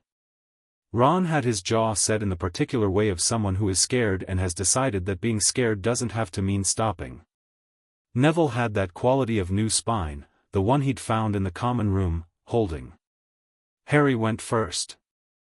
The drop was about 15 feet into Devil's Snare, which Hermione identified before they'd landed. She said, "Don't struggle, just relax, it loosens if you don't fight it," in the tone of someone applying library knowledge to physical reality, and they came through without incident except for the moment Ron instinctively grabbed at the tendrils and Hermione said Ron with sufficient force that he stopped. They came through a succession of enchantments, each one a different kind of magic from a different teacher. The Devil's Snare.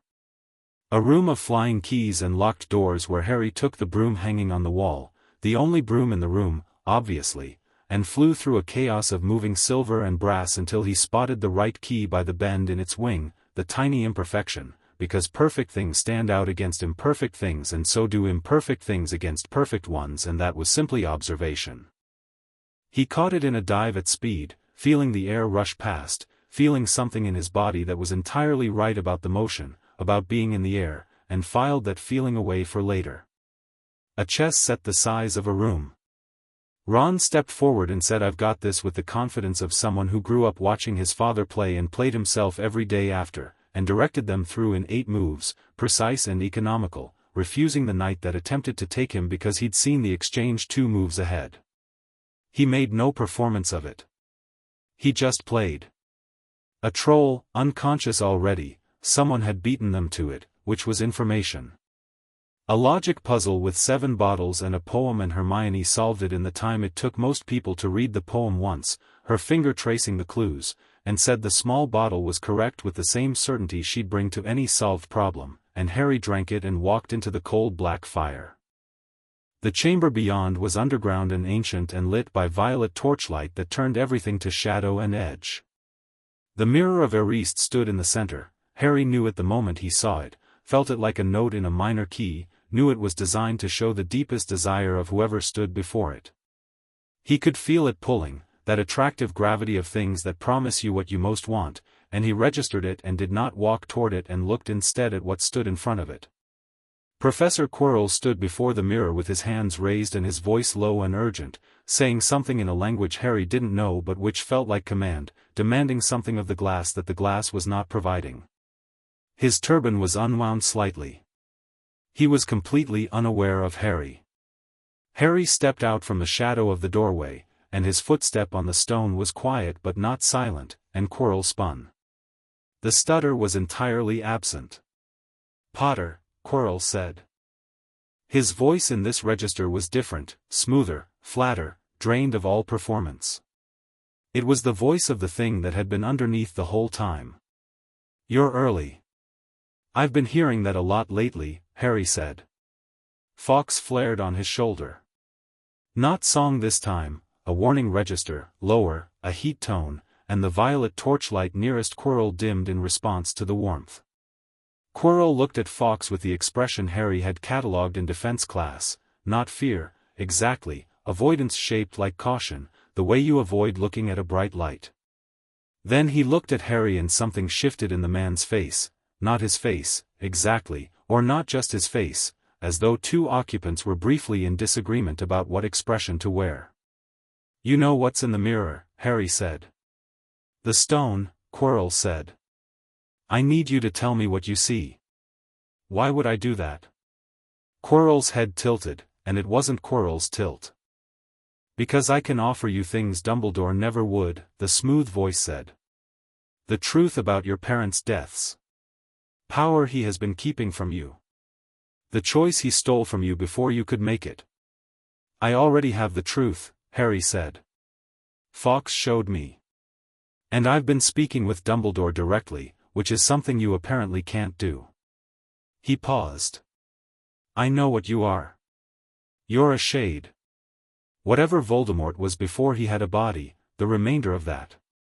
You need the stone to reconstitute because you can't survive without it, and Quirrell is running out of time as a host, and you're getting desperate." A silence. Then the smooth voice said, with something that was not quite emotion but was adjacent to it, something cold and very old and very precise, "You are not afraid." "No," Harry said. "You should be." "Why?" Harry asked, and he meant it genuinely, not as bravado, but as an actual question, because the answer was interesting. You're a fraction of what you were. You're living in someone's head. You haven't been able to get the stone out of a mirror that a 12-year-old could understand the mechanism of. I've walked down here at midnight on my second day of school and found you failing. He held the shade's gaze through Quirrell's eyes. You should be afraid of what I can see. Quirrell's face contorted.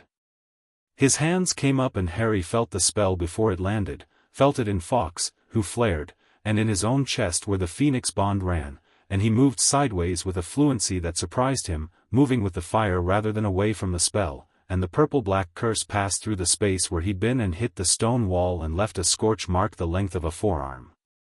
Harry raised his wand and said, clearly, Expelliarmus. Quirrell's wand flew across the chamber. Fawkes sang one note, not warning now, something commanding and clear and ancient, and the violet torches flared white for half a second, and in that half-second Quirrell collapsed to his knees with his hands over his face, shaking, and the quality of the shaking was wrong, was two things disagreeing at a cellular level, and Harry understood what he was seeing. The shade was reacting to the phoenix song the way shadow reacts to direct light. Stop, Harry said. Not shouted. Said. The word carried in the chamber. The shaking slowed. You're going to leave him, Harry said. Not right now. But you're going to go, and Quirrell is going to tell us everything about what you've been planning and what you know, and the ministry is going to be involved, and there will be consequences for what you've done in that body. But Quirrell is going to survive this. Silence from the kneeling figure. Is that clear? Harry said. Quirrell looked up, and for the first time since they'd entered this chamber the eyes were purely his own, the light in them wrong, exhausted, aged 20 years in the last 12 months, and they were wet and the expression in them was not servile, not dark, just worn and real and profoundly, exhaustedly grateful. Yes, Quirrell whispered. In his own voice. The original one, pre-stutter, pre-performance, the voice of someone who had been a person before he became a host. Yes, understood. Fawkes stepped from Harry's shoulder to the chamber floor and walked, calmly, on careful talons, to stand beside Quirrell, and the warmth he radiated was not the burning warmth of alarm but the sustaining warmth of presence, the warmth that says still here, stay. Harry walked to the mirror. He stood before it and looked into it, and what he saw was not himself with the stone in his pocket or himself with his parents restored or himself with power or glory or any of the desires the mirror was designed to surface. What he saw was himself exactly as he was, a small, dark-haired boy in two large robes with a phoenix's reflection at his shoulder, and in the reflected version's hand, turned over and examined with the calm curiosity of someone who has no urgent need for it, was a small red stone. He felt something shift in the mirror's mechanism. The stone appeared in his real hand. He looked at it. Small. Heavy for its size. Red with a depth to it that had nothing to do with light. He folded his fingers around it and turned back to the room. Right, he said. We're going up. He looked at Fawkes.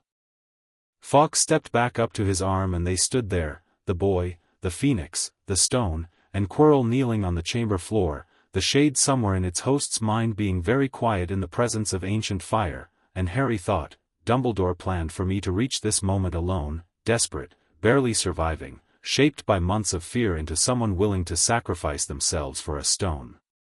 He looked around the chamber. He was here in 2 days, with friends above him at the various enchantments, with full knowledge, with the stone in his hand and the shade neutralized and no blood spilled, and the plan Dumbledore had built around his suffering was unnecessary because the suffering had been unnecessary from the start. He let that sit. Then he went up.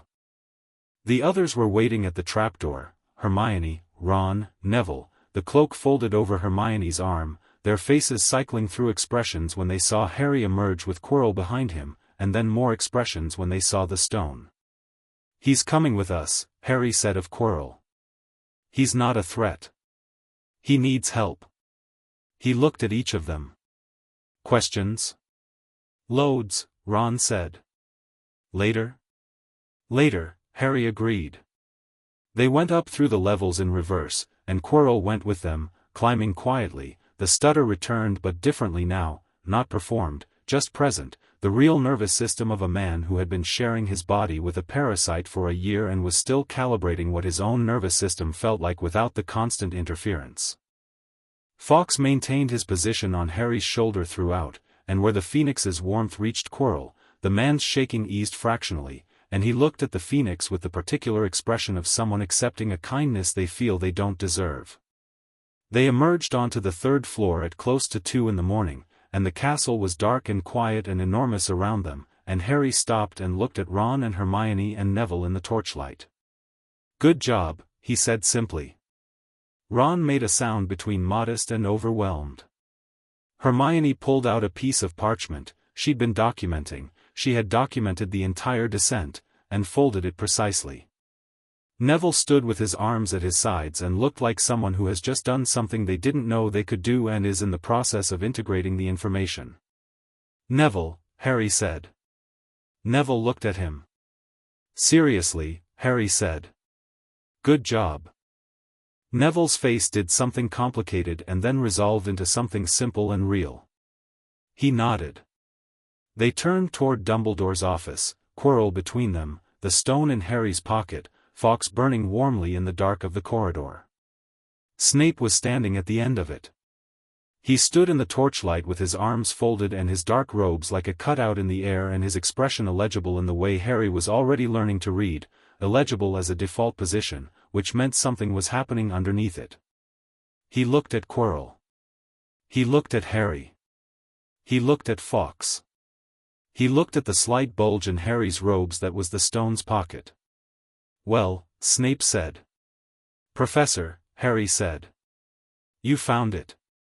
"Yes." "And Quirrell?" "Yes." Snape was quiet for a moment. Then he said, to Quirrell, with a precision that had nothing to do with cruelty and everything to do with accuracy, "The parasite is neutralized?" "Contained," Harry said, before Quirrell could answer.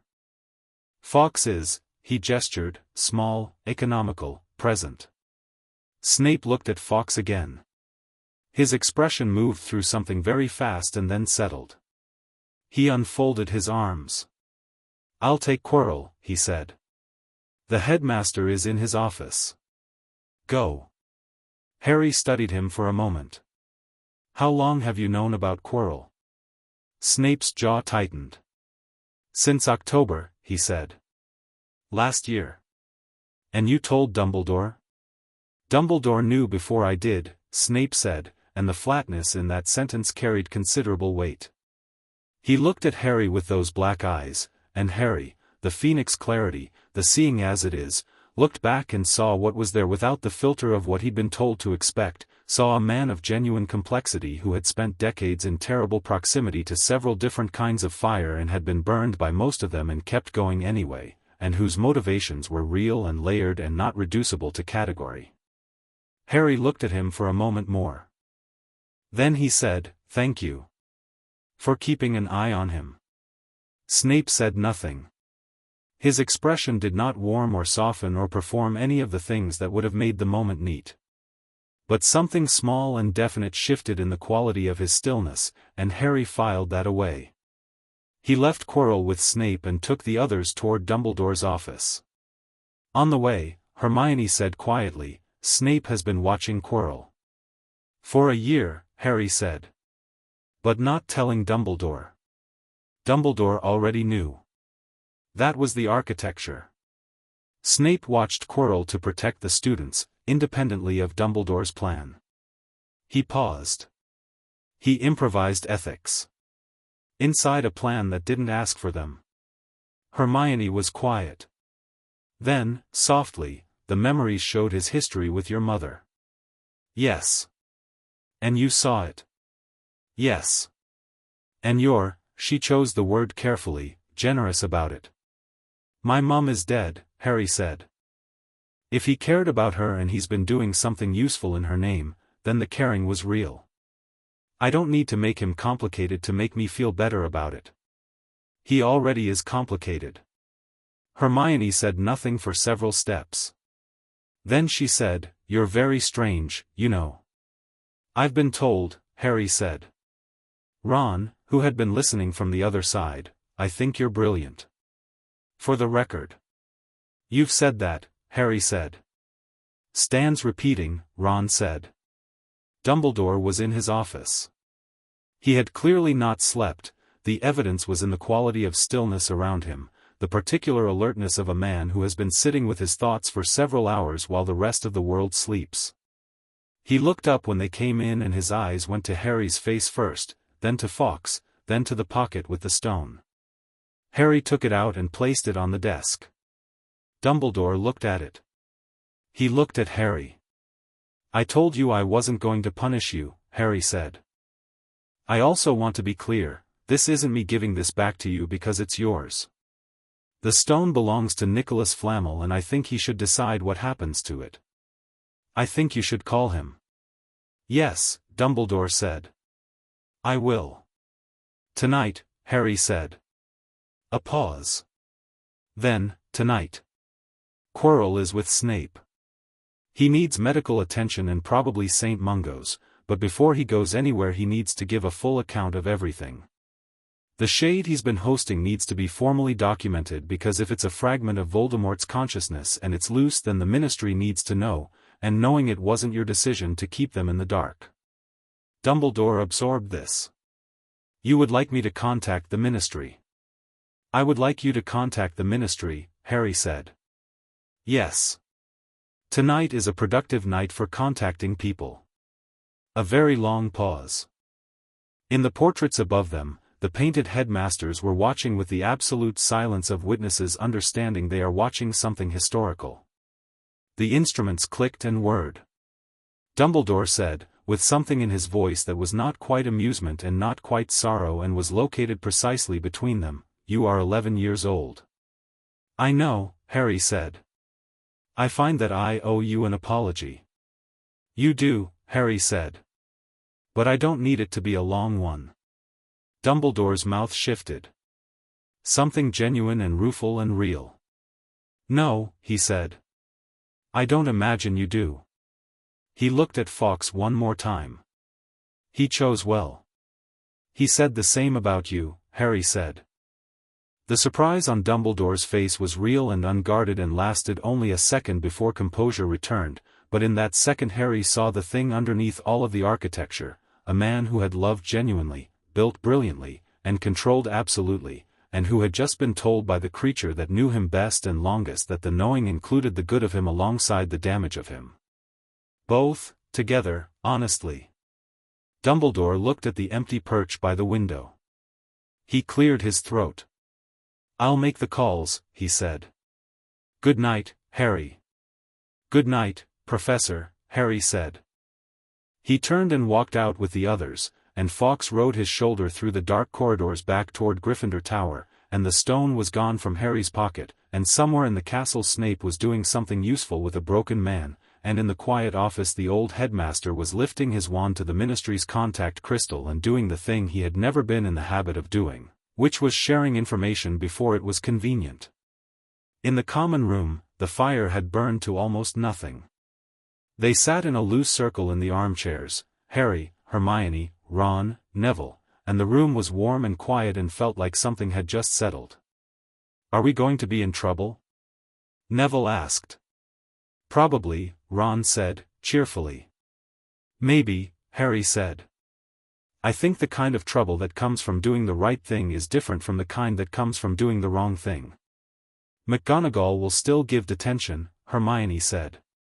Probably, Harry agreed. Worth it, Ron said. Neville looked at the fire. He said, without looking up, the memories showed Dumbledore choosing you. Choosing to weight the prophecy toward you instead of me. A pause. I've been thinking about that all day. I know, Harry said. It's not that I wanted it, Neville said. The prophecy. I don't think I wanted any of this. He finally looked up. But I keep thinking about what it would have been like if he'd weighted it toward me. If I'd been the one people were watching. If I'd had to be, you wouldn't have been alone, Harry said. For the record. That was always Dumbledore's mistake about both of us. thinking any of this had to be carried by one person. Neville looked at him. Really looked. Then he nodded, slowly, with the weight of something he intended to keep. They went to bed. The castle breathed around them. Fawkes settled on the bedpost and hummed his low warm thread of melody, and Harry lay in the dark with the accumulated events of 3 days organized clearly in his mind, the fire and the memories and the cloak and the stone and Quirrell and Snape and Dumbledore's face when he learned his plan was already over, and he thought, this is just the beginning. The thought didn't scare him. It had the quality of Fawkes's warmth, present and certain and pointed in one direction. He closed his eyes and slept. Chapter 4, Fire Doesn't Negotiate. The Ministry arrived at dawn. Not subtly. For Ministry officials in formal robes and one in the distinctive red of the Auror Department apparat to the front gates at 6:30, and by 7 o'clock the castle knew, because castles are not good at keeping secrets when 4 official visitors are being escorted through corridors by the deputy headmistress who is walking at the pace of someone who has things to say and is choosing the moment carefully. Harry was already awake. He'd felt them arrive, not literally, not through any sense he could precisely name, but Fawkes had shifted on the bedpost at 6:40 and made a small sound that was directional, the compass needle feeling, and Harry had sat up and dressed and was at the window when the small group appeared on the grounds below. He watched them cross toward the entrance.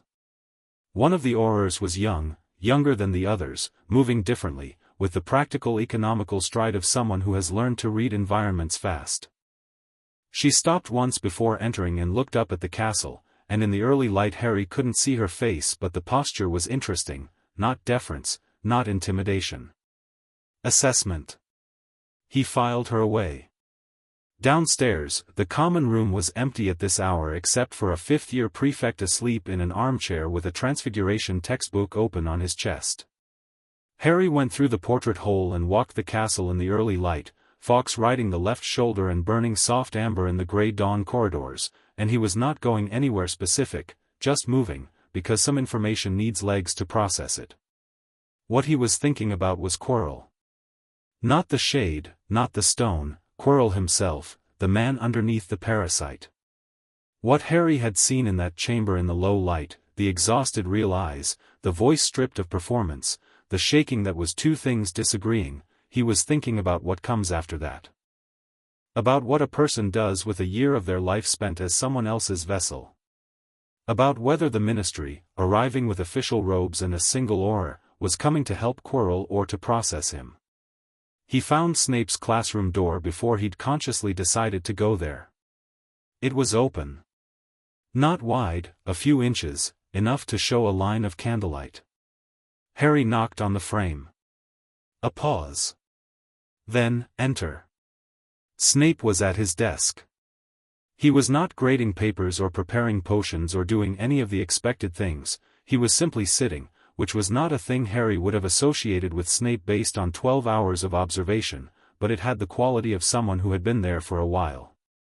Quirrell was not in the room.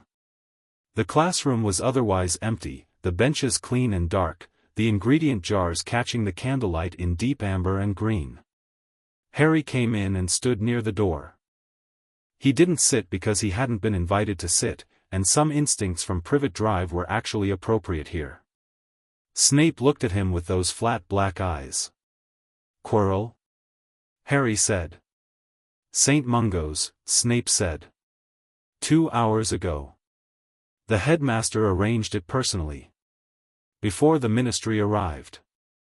A pause. He will be examined and treated. The entity is significantly weakened. The Phoenix's presence last night accelerated that. Harry nodded. And the Ministry people. 4 officials. 1 Auror. Snape's voice carried no inflection about this except precision.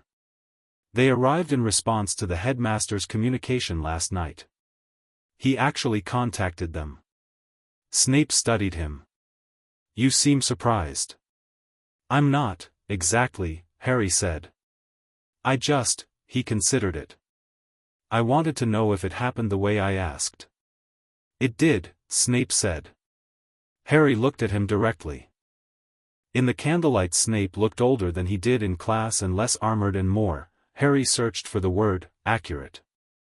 As though the classroom performance of barely contained contempt was its own kind of protection, and in this quiet pre-dawn moment the protection was insufficient to bother with. The memories showed things about you, Harry said. I don't know how much you know that I saw. I know what the fire showed, Snape said. His voice was level. Whatever was happening underneath it was not visible on the surface but was visibly present the way things are when someone is holding them with conscious deliberate effort. I didn't ask anyone to see it, Harry said. I didn't choose what the fire showed. I want you to know that. Snape said nothing for a moment. Then, I am aware of how Phoenix memory fire works, Mr. Potter. Right, Harry said. I just wanted to say it anyway. He paused. Lily. She'd have told you directly too, I think. Rather than letting you wonder what I knew. The silence after this was the specific silence of a struck bell that has not yet stopped vibrating. Snape's expression did not change in any theatrical way. Something very small and very definite shifted behind his eyes and then was contained. You have her eyes, Snape said. Flat, factual, directed somewhere behind the practical statement. I've been told, Harry said. It's not, Snape stopped. Recalibrated. It is not a comfortable resemblance. No, Harry agreed. I imagine it isn't. He stood in the candlelit classroom for another moment, and then he said, I came to ask you something. About what you know about the shade and what's left of it. The shift in Snape was slight but immediate, the return of the professional register, the information handling mode that Harry was already learning to read as the version of Snape that was most reliable. Not warmer, exactly. More navigable. The shade is a fragment, Snape said. A deliberate one, based on what I know of the Dark Lord's methods. When he was unable to die in the conventional sense in 1981, it was not an accident, it was the result of preparations made in advance. Dark objects. Split by violence. He said it plainly, without theater, the way a doctor describes a pathology they find repellent but must be accurate about. The fragment in Quirrell is one piece. It may not be the only one. Harry sat with that. How many pieces? I don't know, Snape said. I have my suspicions. The headmaster has his. He paused. Your conversation with Dumbledore last night, how complete was it? He told me about the stone and the current situation, Harry said. He didn't get to the longer-term picture. The Horcruxes. Snape looked at him sharply. You know that word. The memories, Harry said. It was in the edges of something Dumbledore was thinking about. I didn't get the full shape. Snape was quiet. He looked at the candle flame in a focused way that had nothing to do with the candle. Horcruxes, he said, with the specific flatness of someone saying a word they find deeply offensive but will use accurately, are objects into which a wizard has placed a fragment of their soul for the purpose of anchoring themselves to life. The Dark Lord made several. This is my belief. Dumbledore shares it. He looked at Harry. The fragment in Quirrell is one. The others are hidden. Until they are destroyed, the Dark Lord cannot be truly killed. And Dumbledore was planning to find them, Harry said. Over years, Snape said. With you, eventually. When you were older. Harry heard the word older with everything in it, the plan, the timeline, the careful management of his development, the childhood in Surrey designed to make him tractable and self-sacrificing. He felt the buried current of anger and let it move without following it. We need to find them, Harry said. Snape looked at him. He said. You know more about the dark arts than anyone in this school except possibly Dumbledore, Harry said. You've been a double agent for over a decade, you know how Voldemort thinks, you know what he valued and where he went, and you've been keeping all of it locked in that room behind your eyes without anyone asking you to actually contribute it. He held Snape's gaze. I'm asking. The quality of Snape's silence was different now. Not the contained vibration of the Lily comment. This was the silence of a man processing an offer he had not expected from a source he had not expected it from. "You're 11, Snape said. "Everybody keeps saying that," Harry said. "I'm going to be 12 in July. And then 13. And then the numbers keep going. The Horcruxes don't wait for me to be old enough to be convenient." Something moved across Snape's face that was not quite what Harry would have called amusement, but occupied its neighboring territory. Then it was gone. "I will speak with the headmaster," Snape said. "Good," Harry said. "So will I." He moved toward the door, then stopped. "One more thing." Snape waited. "The Shade said last night that it could offer me things Dumbledore wouldn't. Truth about my parents. Power that was being kept from me." He paused. "I want you to know I didn't consider it for a second. Not because I have everything I need, but because I don't make deals with things that have already decided what I am before they've met me." Snape looked at him for a long moment. "Your father," he said, slowly, "would have considered it. If only to argue." He paused. "Your mother would have done exactly what you did." Harry nodded. He went out. The Auror was in the entrance hall. She was young, mid-20s, Harry estimated, with dark skin and natural hair and sharp eyes that moved across the entrance hall with professional efficiency. She was alone, her colleagues presumably with Dumbledore, and she was looking at a tapestry on the wall with the focused inattentiveness of someone pretending to look at something else while thinking hard about a third thing entirely. She noticed Harry when he was 6 feet away, which he found impressive. Fawkes was not exactly inconspicuous, and most people registered them at a much greater distance. "You're Harry Potter," she said. Not a question. "Yes," Harry said. "Tonks," she said. "Nymphadora Tonks. Don't call me Nymphadora." She was looking at Fawkes with the expression of someone who reads extensively and is currently running into something from the reading. "That's a phoenix." "Yes." "Bonded?" "It seems that way," Harry said. "Huh," she said. She processed this for about 2 seconds.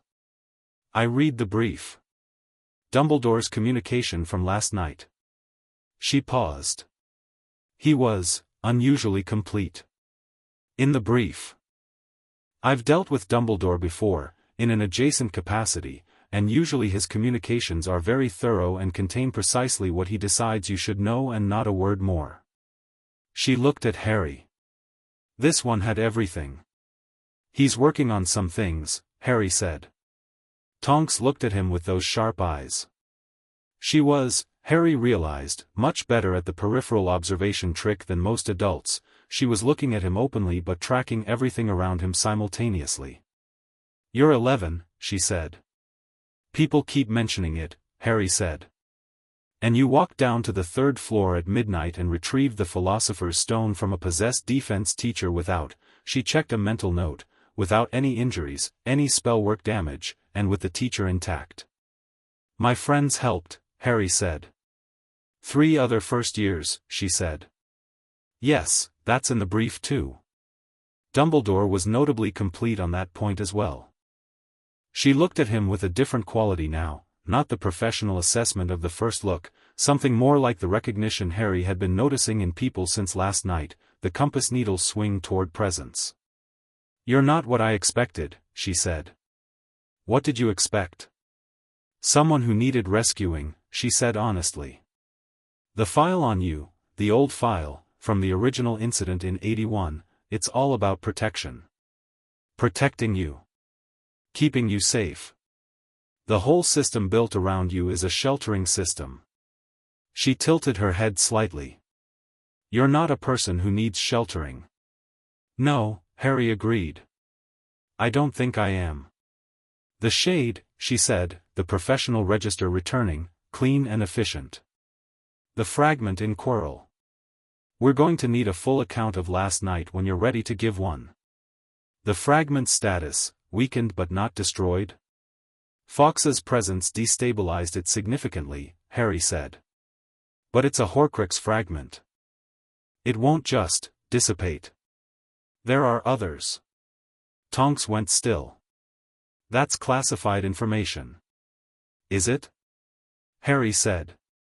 Because Snape told me about it approximately 15 minutes ago, and Dumbledore was thinking about it in memories that burned across the Great Hall ceiling 2 nights ago, which means everyone with a working memory and the ability to string a theory together has had about 48 hours to reach this conclusion. Tonks looked at him. She looked at Fawkes. She looked back at him. You are extremely strange, she said, and she said it with the tone of someone who means it as the highest possible compliment. I've been told, Harry said. She gave him a card, official ministry paper, her name and a contact number that connected to the Auror department directly, and said she would be in the castle for the next 3 days completing the formal investigation. She said it in a way that Harry understood meant she was also saying, if you need me, here's how. He pocketed the card. He liked her. He filed her in the same category as the 2-line note from Arthur Weasley, the category of adults who had been working within a system and were deciding, on their own terms, whether the system deserved their complete compliance. Classes proceeded. The castle was operating in a state of contained intensity, the post-feast revelations still in active circulation through every dormitory and common room, students and teachers both navigating a Hogwarts in which the usual power geometry had shifted, and in which certain established courtesies, the careful deference to Dumbledore's decisions, the assumption of his complete authority, were being renegotiated in real time. History of Magic. Binns floated through the room delivering a lecture on the International Warlock Convention of 1289 with the magnificent irrelevance of a ghost who has not updated his curriculum in several decades and does not intend to start now. Harry sat at the back and wrote notes that were half about the Warlock Convention and half his own private list, what Snape had told him, what he already knew from the memories, what he needed to find out. Fawkes sat on the desk and appeared to be asleep, which Harry doubted. Hermione passed him a note. It read, "The Auror." What did she say? He wrote back, "She's good. 3 days in the castle. Knows about the Horcruxes, she said it was classified so I know Dumbledore told her in the brief." She wrote back, "He's moving faster than I expected." He wrote, "He's a brilliant man who's been given a clear picture of what his plans cost. He's adjusting." She wrote, "Do you trust him?"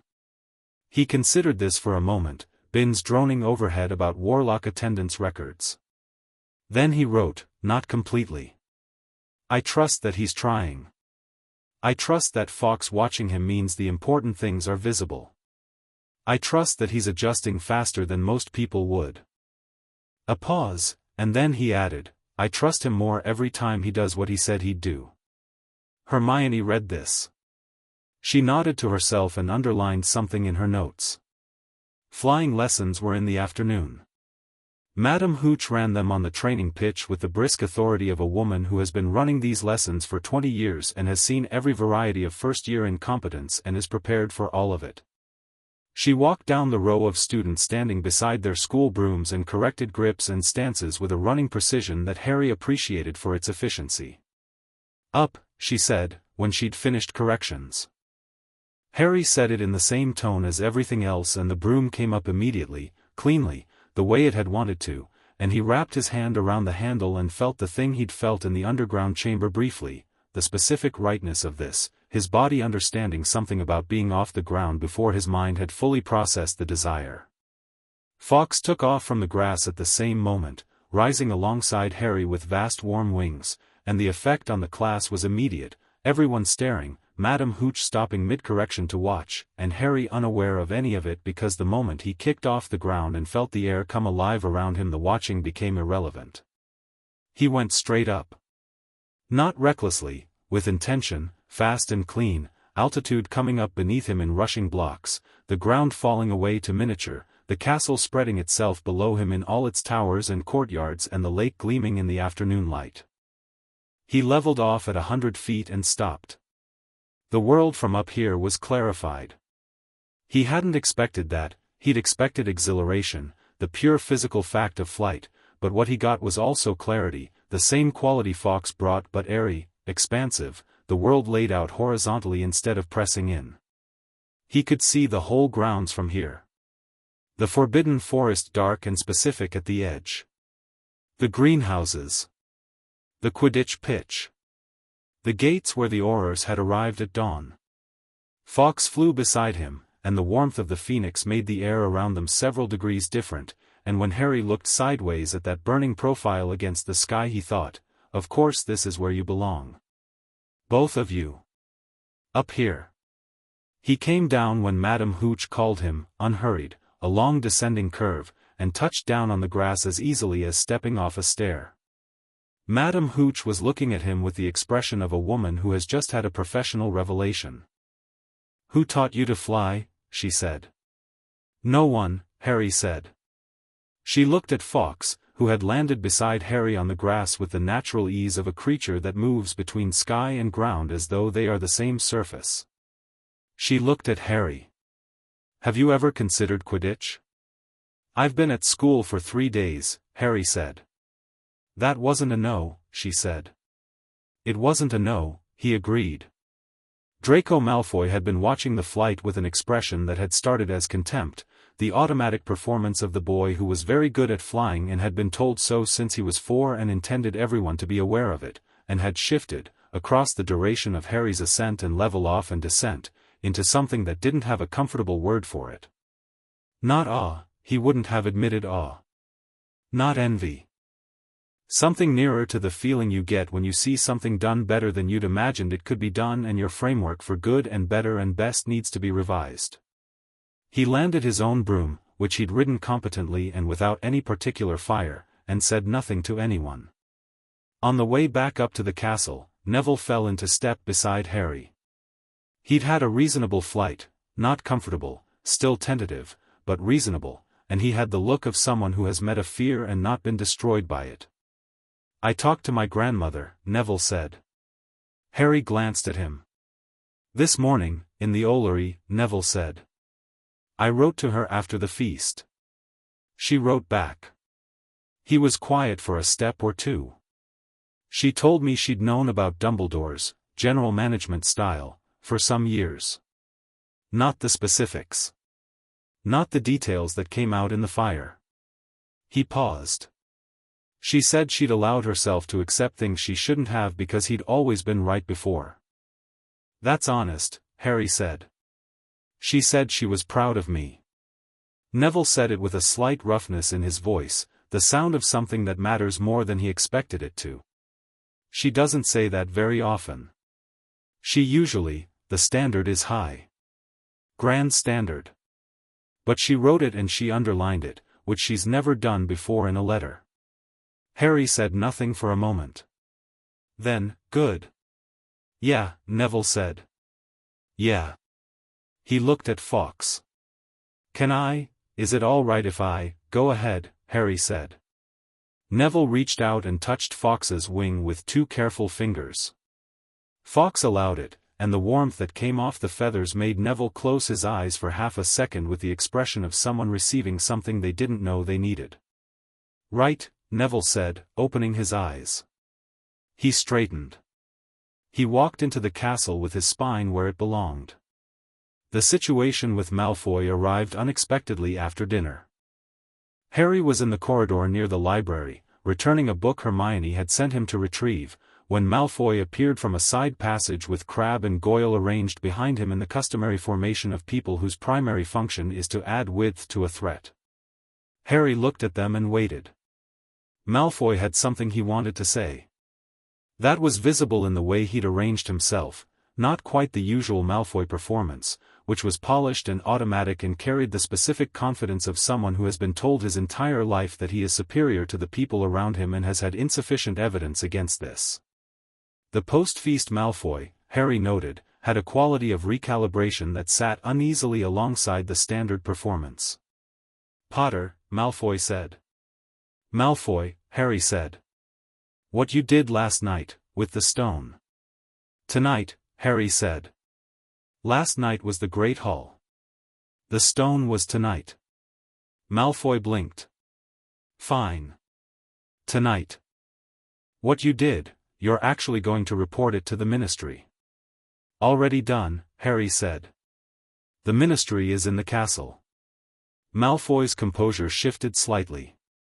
Your father knows Dumbledore personally, Harry said. He'll hear about it. Probably has already. He looked at Malfoy directly. I'm not doing any of this to cause problems for your father specifically.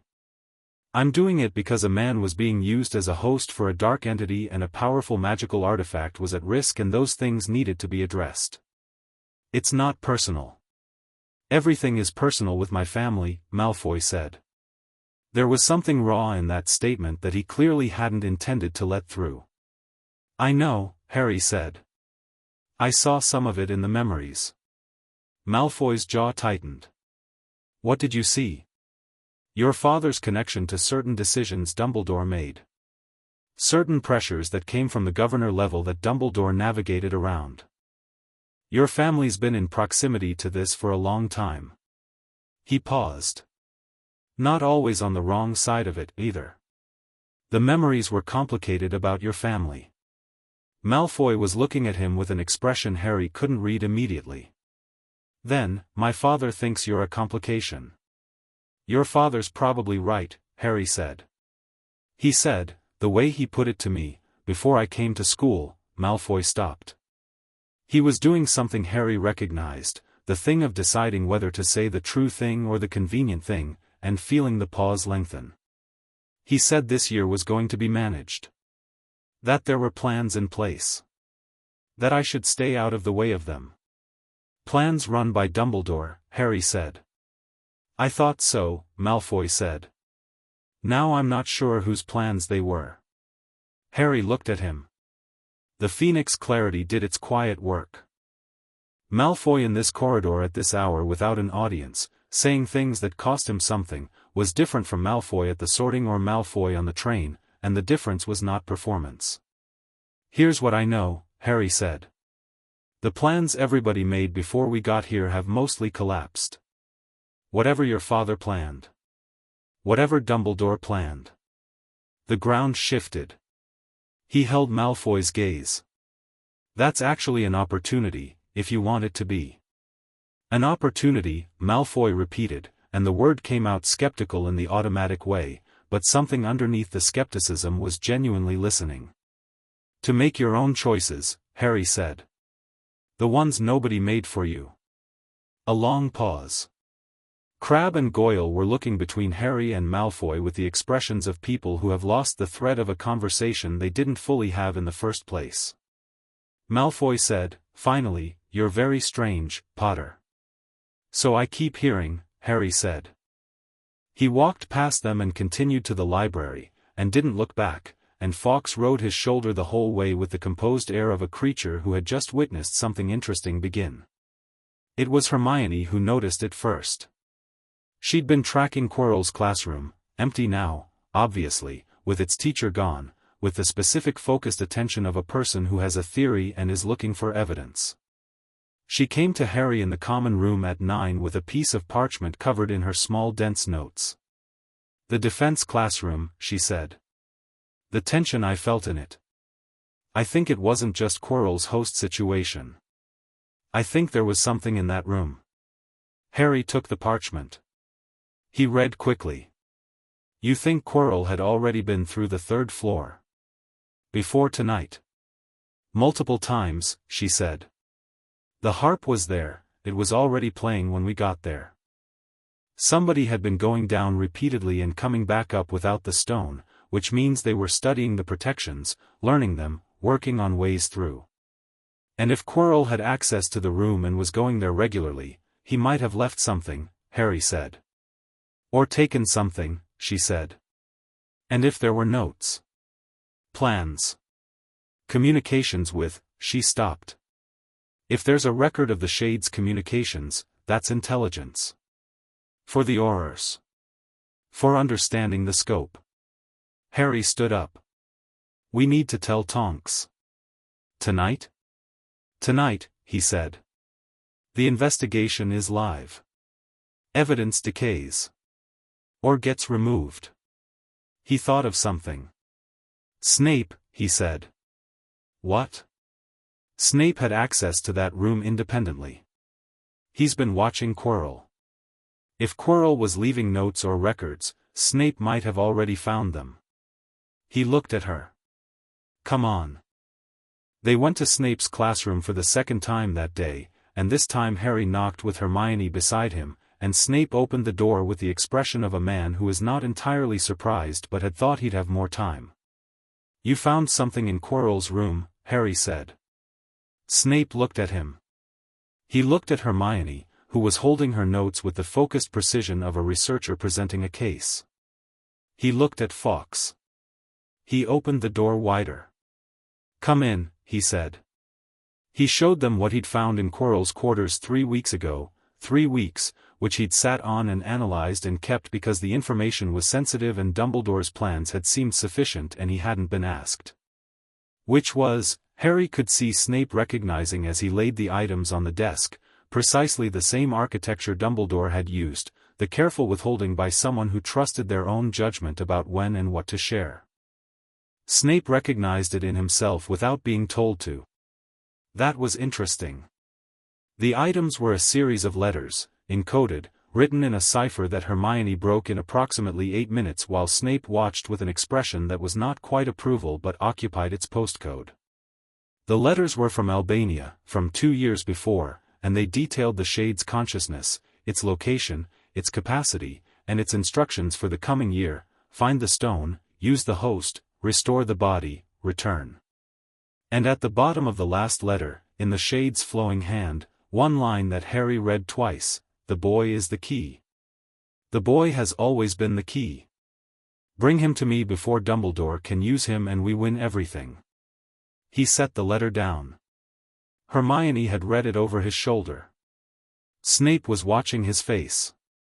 It wanted me, Harry said. Not the stone. The stone was secondary. You carry your mother's protection, Snape said. If the shade could have made contact with you before Fawkes bonded, before the memories, if it could have presented itself as a guide, a source of power and truth, to an 11-year-old with no family and a history of being given nothing, he stopped. It was a long game. It failed, Harry said. Yes, Snape said. He looked at Fawkes. Because of him. Fawkes made no particular sound. He sat on the desk among Snape's ingredients with the patience of a creature that exists in a different relationship with time than the people around him, and the warmth he gave off made the room feel like something important had been decided in it, which it had. Harry gathered the letters for Tonks. He stood at the classroom door and looked back at Snape, who was still at the desk. You've been on the right side of this for a long time, Harry said. Doing it alone. Snape's expression did not change in any comfortable way. He said, flatly, don't.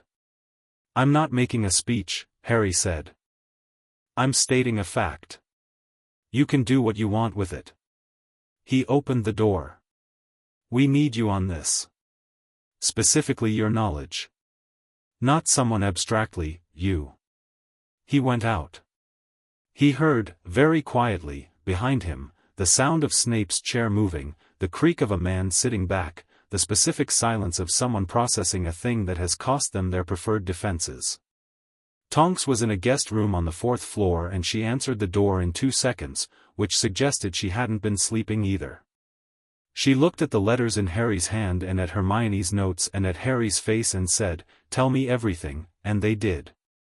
She sat cross-legged on the bed and listened without interrupting and took no notes until they finished, at which point she produced a very official notebook and wrote rapidly and said, "This is a material witness document. You two technically just accelerated this investigation by several weeks." We had help, Harry said. Snape found the original items. Hermione broke the cipher. Snape, Tonks said, and said his name with the tone of someone updating a file. He's on our side, Harry said. Fully. Tonks looked at him with those sharp eyes. Your confidence is noted, she said. I'll verify independently. That's just procedure. She looked at Fawkes. One more question. The shade is weakened. You believe there are other Horcruxes? Yes. Dumbledore's brief mentioned the same conclusion. She looked at her notes. The shade mentioned you're the key in the letter. Yes. And you know what that means. There's a prophecy, Harry said.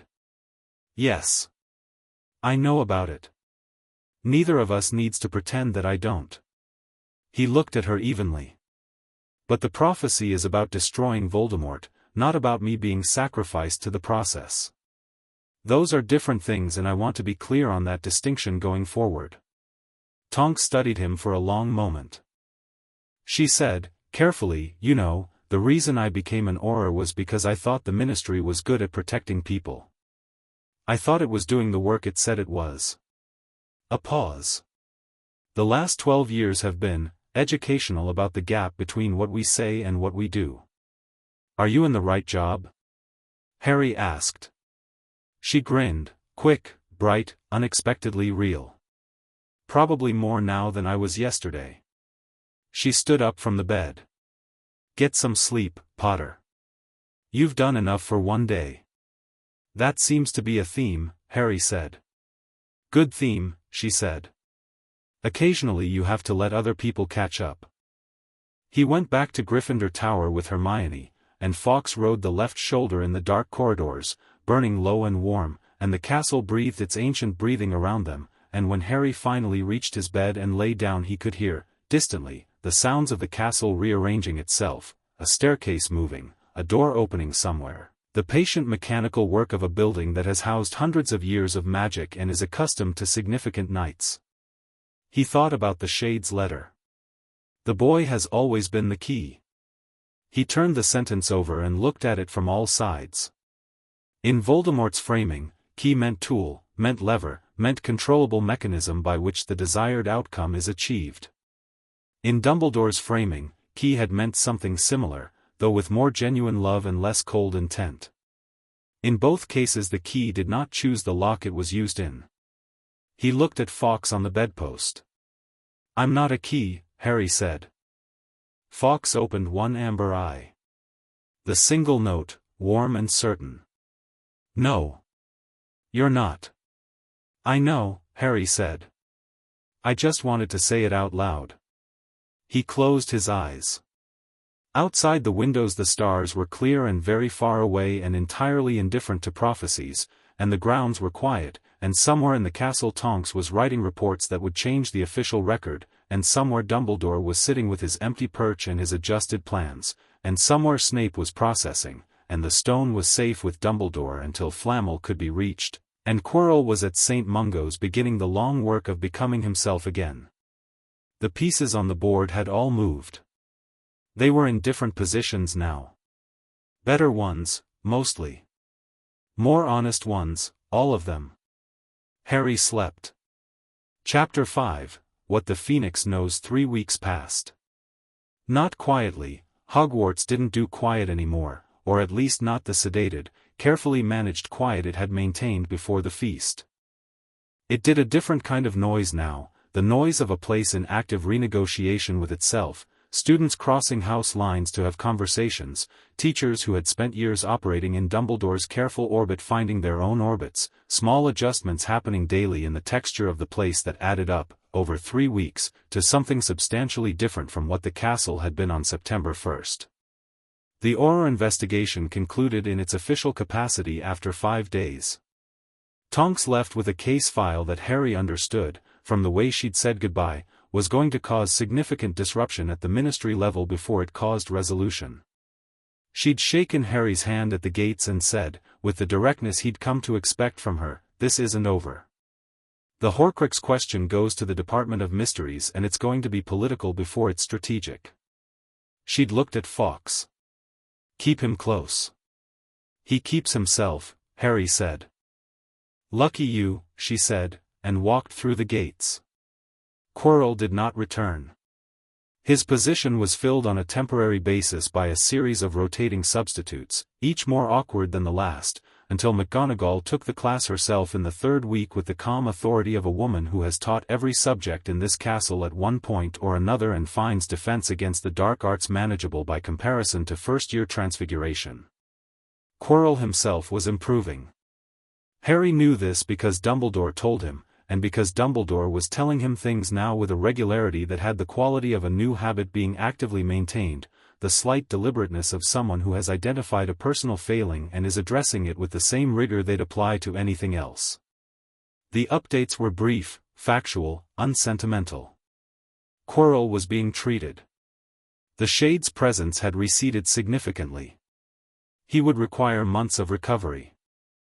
He had, in his first coherent communication from St. Mungo's, asked if the boy with the phoenix was all right. Harry had written back. 2 lines, "I'm fine. You were brave in the end. HP." He'd sent it with a school owl and not mentioned it to anyone. The stone had been collected by Nicholas Flamel himself, who arrived at Hogwarts on a Tuesday morning in a carriage pulled by something Harry couldn't see and spent 3 hours with Dumbledore in the headmaster's office and left without speaking to anyone else.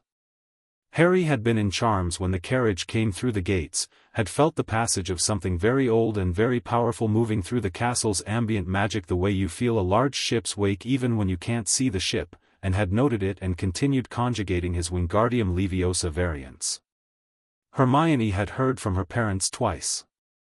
The letters were worried in the specific way of Muggle parents trying to process information about a world they understand in theory and not in practice. Her mother's handwriting got tighter when she was anxious, Hermione explained, and the second letter was very tight indeed.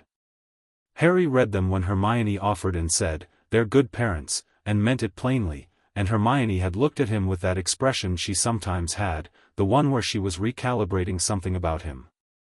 Ron's family situation had evolved.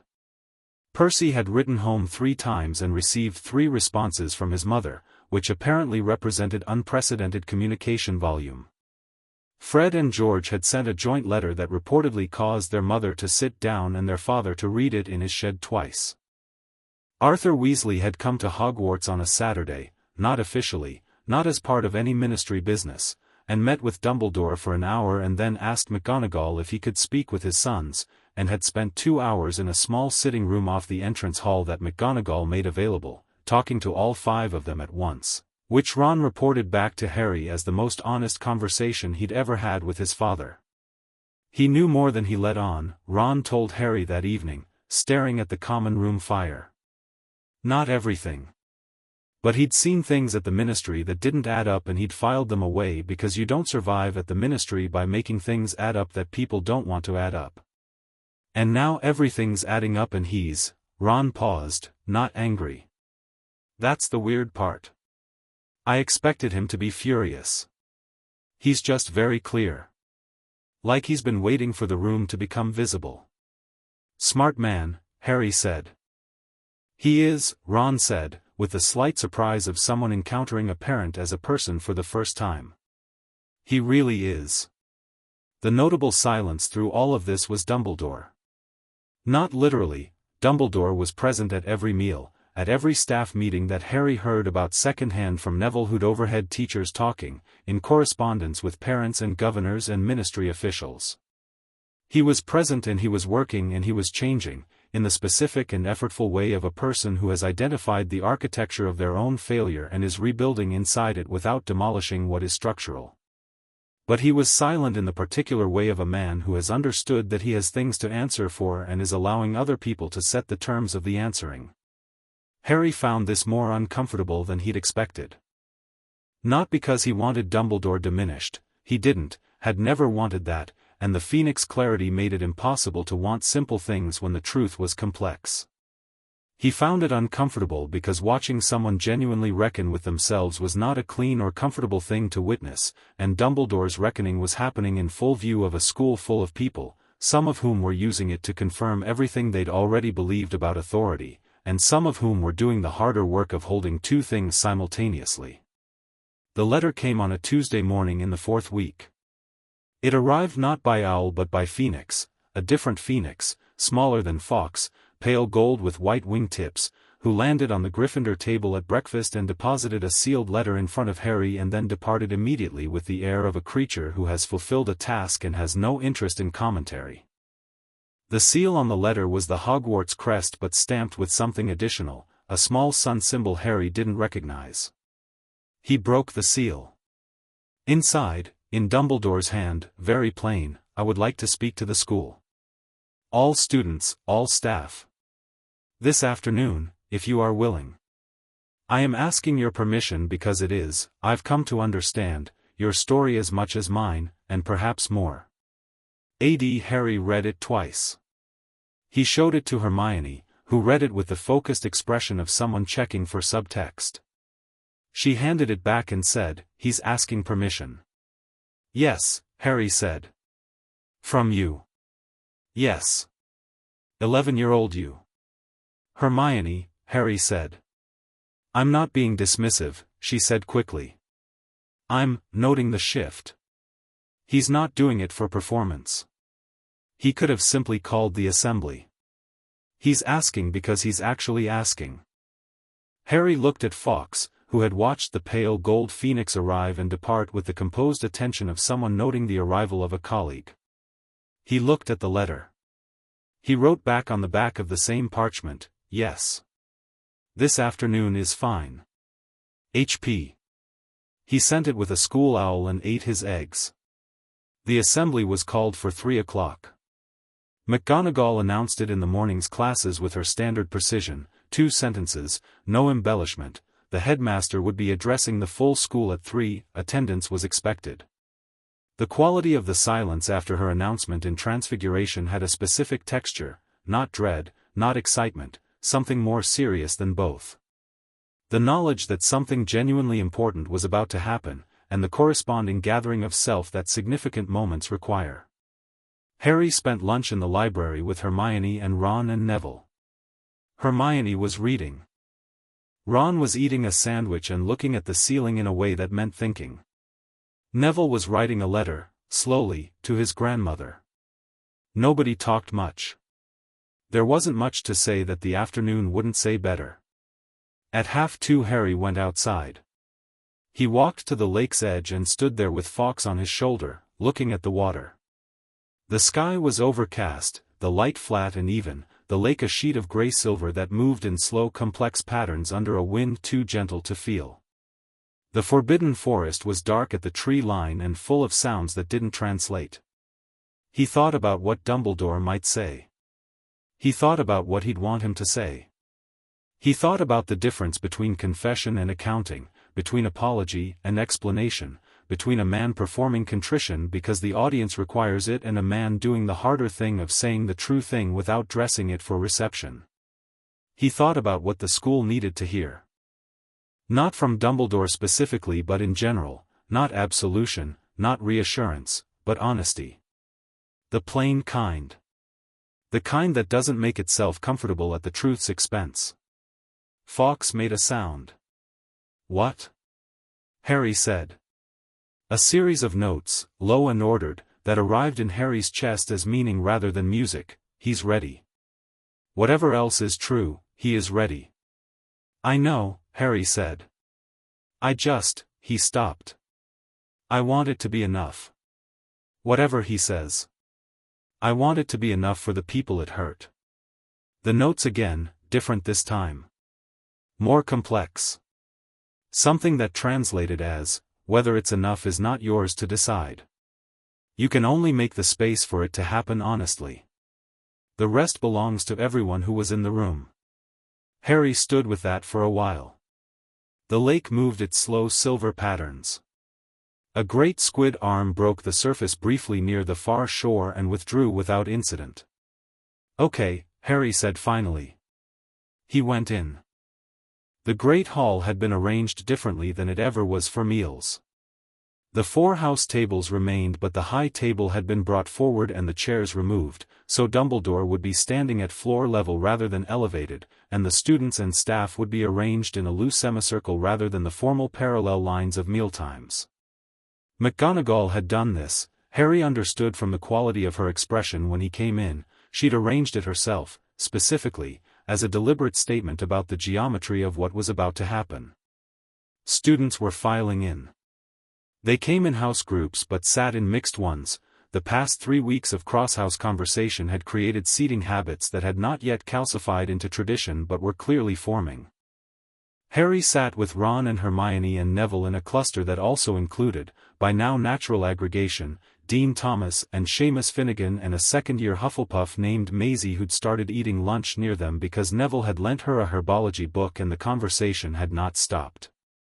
Snape entered from the side door and stood near the wall rather than taking a chair, which was either significant or just Snape. Harry assessed it as both. Flitwick and Sprout sat together, Flitwick's feet barely touching the floor, both of them with the composed attentiveness of people who have talked through their feelings about this thoroughly in private and are ready to be in the room without performing those feelings. Trelawney was absent, which was honestly a relief. Dumbledore walked in at 3 o'clock exactly. He walked in from the main doors at the back of the hall, which meant he walked through the students rather than in front of them, and this small choice was not accidental. It meant he arrived at the front having moved among them, been seen at eye level. He was in his usual robes, purple tonight, no particular finery. His half-moon glasses were on. His white beard was contained.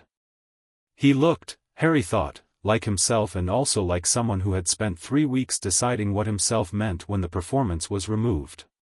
He reached the front of the room and turned and looked at the assembled school.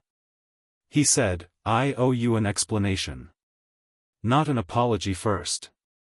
Not a preamble about how difficult this was. An explanation, which was the right word, the word that acknowledged that things needed to be made clear rather than made comfortable. What you saw on the night of the feast," Dumbledore said, "was accurate. I want to begin there. Fawkes showed you true things. I have no interest in revising or contextualizing them in ways that reduce their truth. They were true." The hall was completely silent. "I am going to tell you about my reasoning," he said. "Not to justify it. To explain it, which is different. You deserve to understand why a person you trusted made the decisions he made, so that you can form your own judgments about those decisions with full information. That is the least I can do." He spoke for 20 minutes. He spoke about 1945, about the war against Grindelwald, about the specific thing that war had done to his understanding of how evil propagates and what stops it. He spoke about the prophecy, plainly, fully, the whole of it, not the fragment Harry had been given by others but the complete text, and Harry heard it in full for the first time and let it settle without flinching. He spoke about Lily and James. He spoke about that night in Godric's Hollow with a plainness that had nothing protective in it, no softening, just the account of a man who made choices he believed were necessary and who has since had to reckon with all the weight of that belief. He spoke about Harry. "I placed you with your aunt and uncle because the protection your mother's sacrifice created required family blood to be maintained," he said. This was true. What was also true, and what I did not attend to with sufficient care, was that true and sufficient are not the same word. He paused. "I told myself that difficulty builds character. That is not wrong. But I used it to make peace with causing a child harm, and building character is not a sufficient reason to cause a child harm, and I knew this and chose not to know it, and that is a failure I will not dress in better clothes." In the room, the quality of the silence was changing. Not softening exactly, the accusations and the memories were not being undone by explanation. But the silence was becoming something more complex, something that had space in it for more than one response at once. Harry watched it move through the room and thought, this is what honesty actually does. Not resolution. Space. A fifth-year Gryffindor named Caroline Marsh raised her hand. Dumbledore acknowledged her. "Why didn't you tell anyone?" she asked. Not aggressively. With real want-to-know in it. "The staff, the order, someone. Why was it just you?" "Because I believed," Dumbledore said, "that the fewer people who knew the full plan, the fewer opportunities for it to be compromised. And this was operationally sound. But it was also a decision that kept me as the single point of authority, the only person with the full picture, and I chose it in full awareness of both facts. The strategic reason was real. The comfort of being the only one who knew was also real. I do not wish to pretend I cannot tell those two things apart. The room absorbed this. Ron's hand went up. Harry looked at him sideways. Ron's expression was the set jaw one, the deliberate one. My family, Ron said. My mum and dad. They trusted you completely. My whole life, Dumbledore says, and that was the end of any argument. Did you cultivate that? Did you make yourself necessary to them? Dumbledore looked at Ron steadily. Your family came to trust me through genuine experience, he said. I did not manufacture it. But I did maintain it carefully, because trusted allies are useful, and your father in particular was useful at the ministry, and I was aware of this usefulness when I sustained the relationship. Whether you call that cultivation is a question of degree that I think you're entitled to answer yourself. Ron nodded once. He sat back. His face was doing the six expressions thing and settling on something that wasn't resolution but was honest. Harry had not planned to speak. He had sat in the curve of students and listened and watched and let the room do what it needed to do, because this was not his show to run and he knew that. But then Draco Malfoy raised his hand. The surprise of it was visible across the room. Malfoy raising a hand at a Dumbledore assembly was not part of any established script, and the quality of the attention that turned toward him had an edge of something uncertain. My father, Malfoy said. He said it with the controlled composure of someone who has rehearsed a question without knowing what the answer will be, and is committing anyway. He was a governor. He had influence on decisions here. The memories showed you managing him. Steering him. Yes, Dumbledore said. Were the things he wanted ever? Malfoy stopped. Recalibrated. Did he ever want things that were actually reasonable, that you overrode anyway because they were inconvenient to your plans? The room was absolutely still. Yes, Dumbledore said. On at least 3 occasions in the past 5 years, your father raised governance concerns that were legitimate, and I used my standing with the board to ensure they didn't reach full discussion, because full discussion would have introduced variables I considered inconvenient. A pause. That was wrong. Something happened to Malfoy's face. It was private and brief and real. He sat back. Harry watched this and thought about the corridors 3 weeks ago, the conversation outside the library. I wonder what I would have chosen if someone had asked. He thought, the choosing is available. It's always available.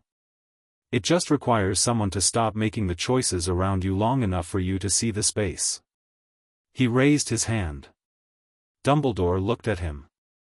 I want to ask something that isn't about the past, Harry said. The Horcruxes. You were going to find them over years, with me, eventually. That plan is gone. What's the actual plan now?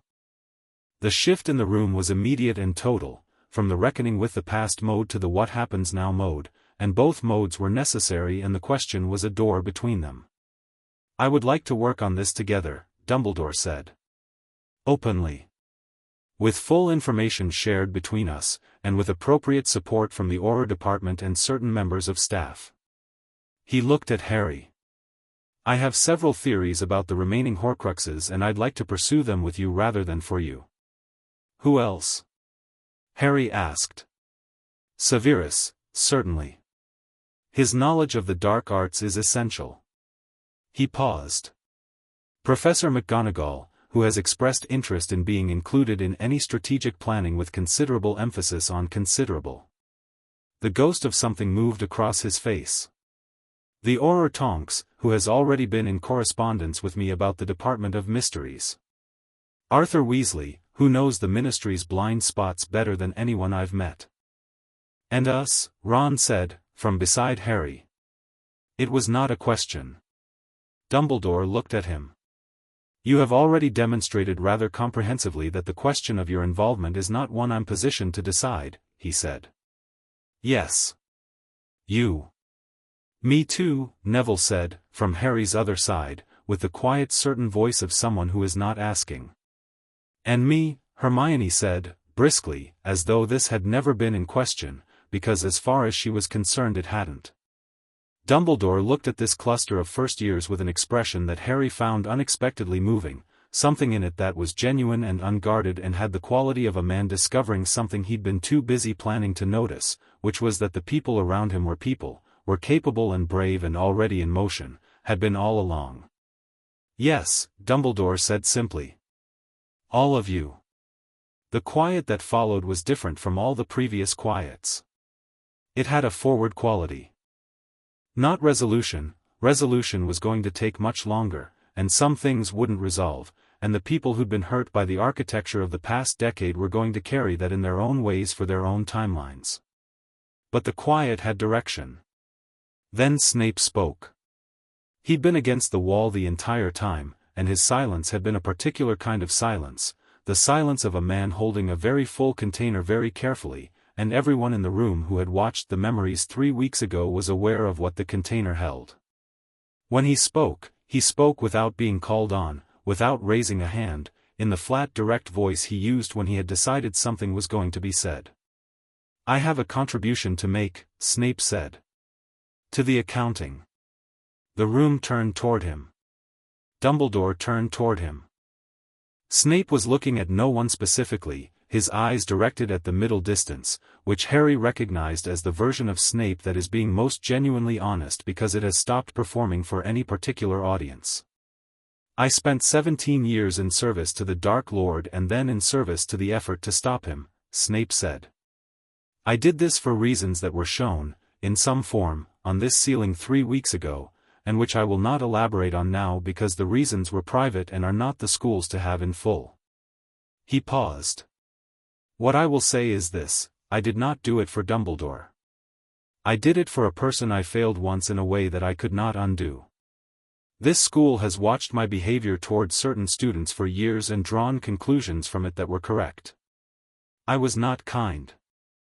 I told myself I was maintaining a cover, maintaining a necessary performance of loyalty to the Death Eaters who had children in this school. This was partially true. Another pause. It was not entirely true. Some of what you observed was simply, who I had become, in proximity to darkness, over a very long time. I want to name that accurately. The room was absolutely still. I intend, Snape said, to be better at the thing I am apparently remaining here to do, which is teach. This is not a performance of remorse. It is a decision. He looked at his students. His eyes passed over Harry briefly and moved on. That is all. He went back to looking at the middle distance. The room was quiet in the way it is when something true has been said in a public space and landed exactly as it should, not dramatically, not with resolution, just true. A Slytherin second year in the front put her hand up tentatively. Yes? Dumbledore said. Is Professor Snape going to stop taking points from Gryffindor for breathing? The ripple that went through the room was laughter, genuine, releasing, the kind that comes from 3 weeks of accumulated tension finding a small and human exit. Even McGonagall, against her best efforts, had to look at her hands for a moment. Snape said, with the specific flatness of a man exercising new decisions in real time, I make no promises about breathing, but egregious point deductions will be reviewed. The laughter again, and this time even Snape's expression shifted fractionally in a direction that was not quite a smile and was definitely not a scowl. Harry was laughing. He hadn't expected to, and it felt right, like the room needed it, like after everything that had been named and set down the room needed this small human release valve, and Fawkes on his shoulder made the warm sound that translated to amusement, and the warmth of it spread to the students nearest Harry, who laughed harder without knowing exactly why. The assembly broke naturally, not dismissed so much as completed. Dumbledore said nothing formal to end it, just let the energy of the room reorganize itself, and people began to talk and move with the organic authority of a crowd that has just done something significant together and is processing it communally. Harry stayed put while people moved around him. Ron and Hermione and Neville stayed too, the four of them in their cluster while the great hall filled with conversation, and after a few minutes Dumbledore came through the crowd and stood in front of them with the slightly different quality he'd been carrying since 3 weeks ago, more present, less managed. "I'd like to begin," he said. "The Horcrux research." "When you're ready." "Tomorrow," Harry said. "After classes." "Tomorrow," Dumbledore agreed. He started to turn away, then stopped. "Fawkes," he said. Fawkes turned his head and looked at Dumbledore from Harry's shoulder with those amber ancient eyes. "Thank you," Dumbledore said. "To the Phoenix." "Directly." "Plainly." Fawkes looked at him for a moment. Then he made a sound, not the compass note, not the warm agreement sound, not the sustaining warmth of presence. Something different. Harry felt it in his chest as something that translated as, "I know. I've always known. Now go do better." Dumbledore nodded once, the small precise nod of a man receiving something he's been waiting to be given permission to receive, and walked away. McGonagall materialized from the dispersing crowd with a cup of tea she appeared to have obtained from nowhere. She looked at Harry and said, without preamble, "You handled this well." "I just showed up," Harry said. "Showing up and not making it about yourself," she said, "is considerably rarer than it sounds." She looked at Hermione. "Your notes from the cipher analysis. I'd like to see them." Hermione opened her bag immediately. "Not now," McGonagall said. "Tomorrow. Organized. Referenced." Hermione closed her bag.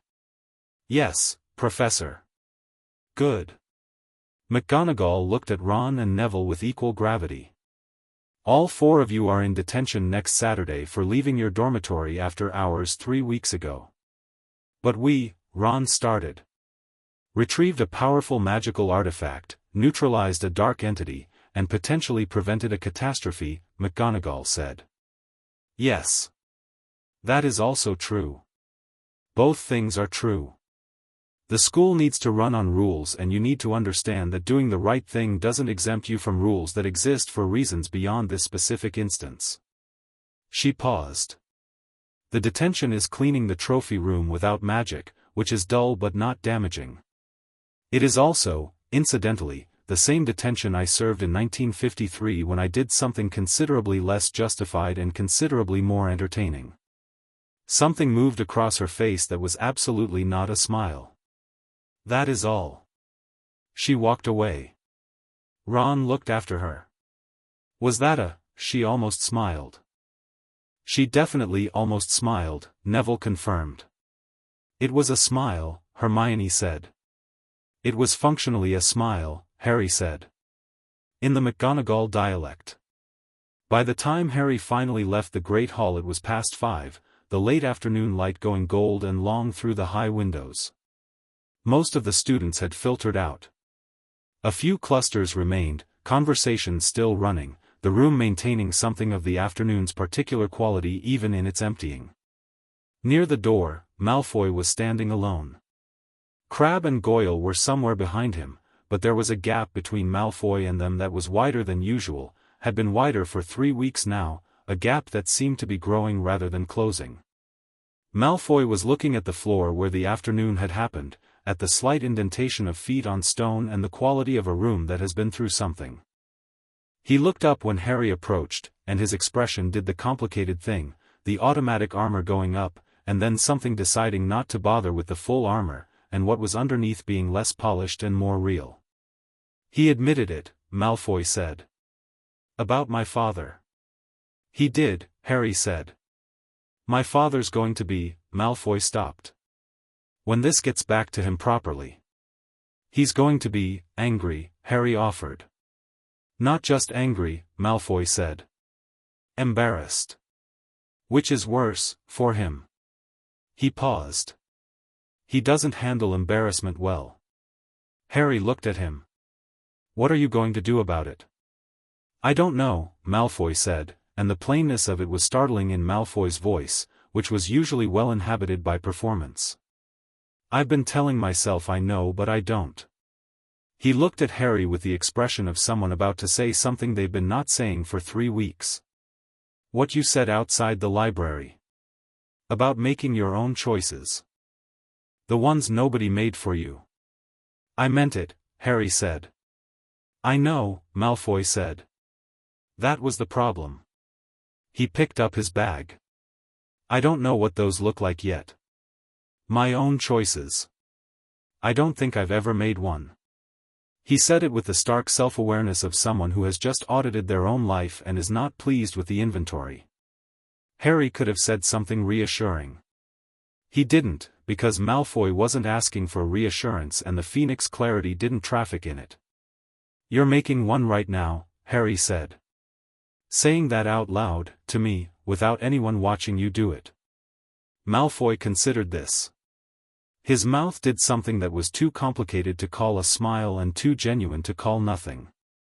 That's either the most Gryffindor thing you could have said, he said, or the most honest thing. Those aren't different things, Harry said. Malfoy walked away, and Harry watched him go, and filed away the image of Draco Malfoy straight back moving through the door without Crabbe and Goyle's bulk on either side of him, slightly smaller for it, slightly more real. That evening, after dinner, Harry sat at the window in the common room where the light went amber at this hour and let the day organize itself in his mind.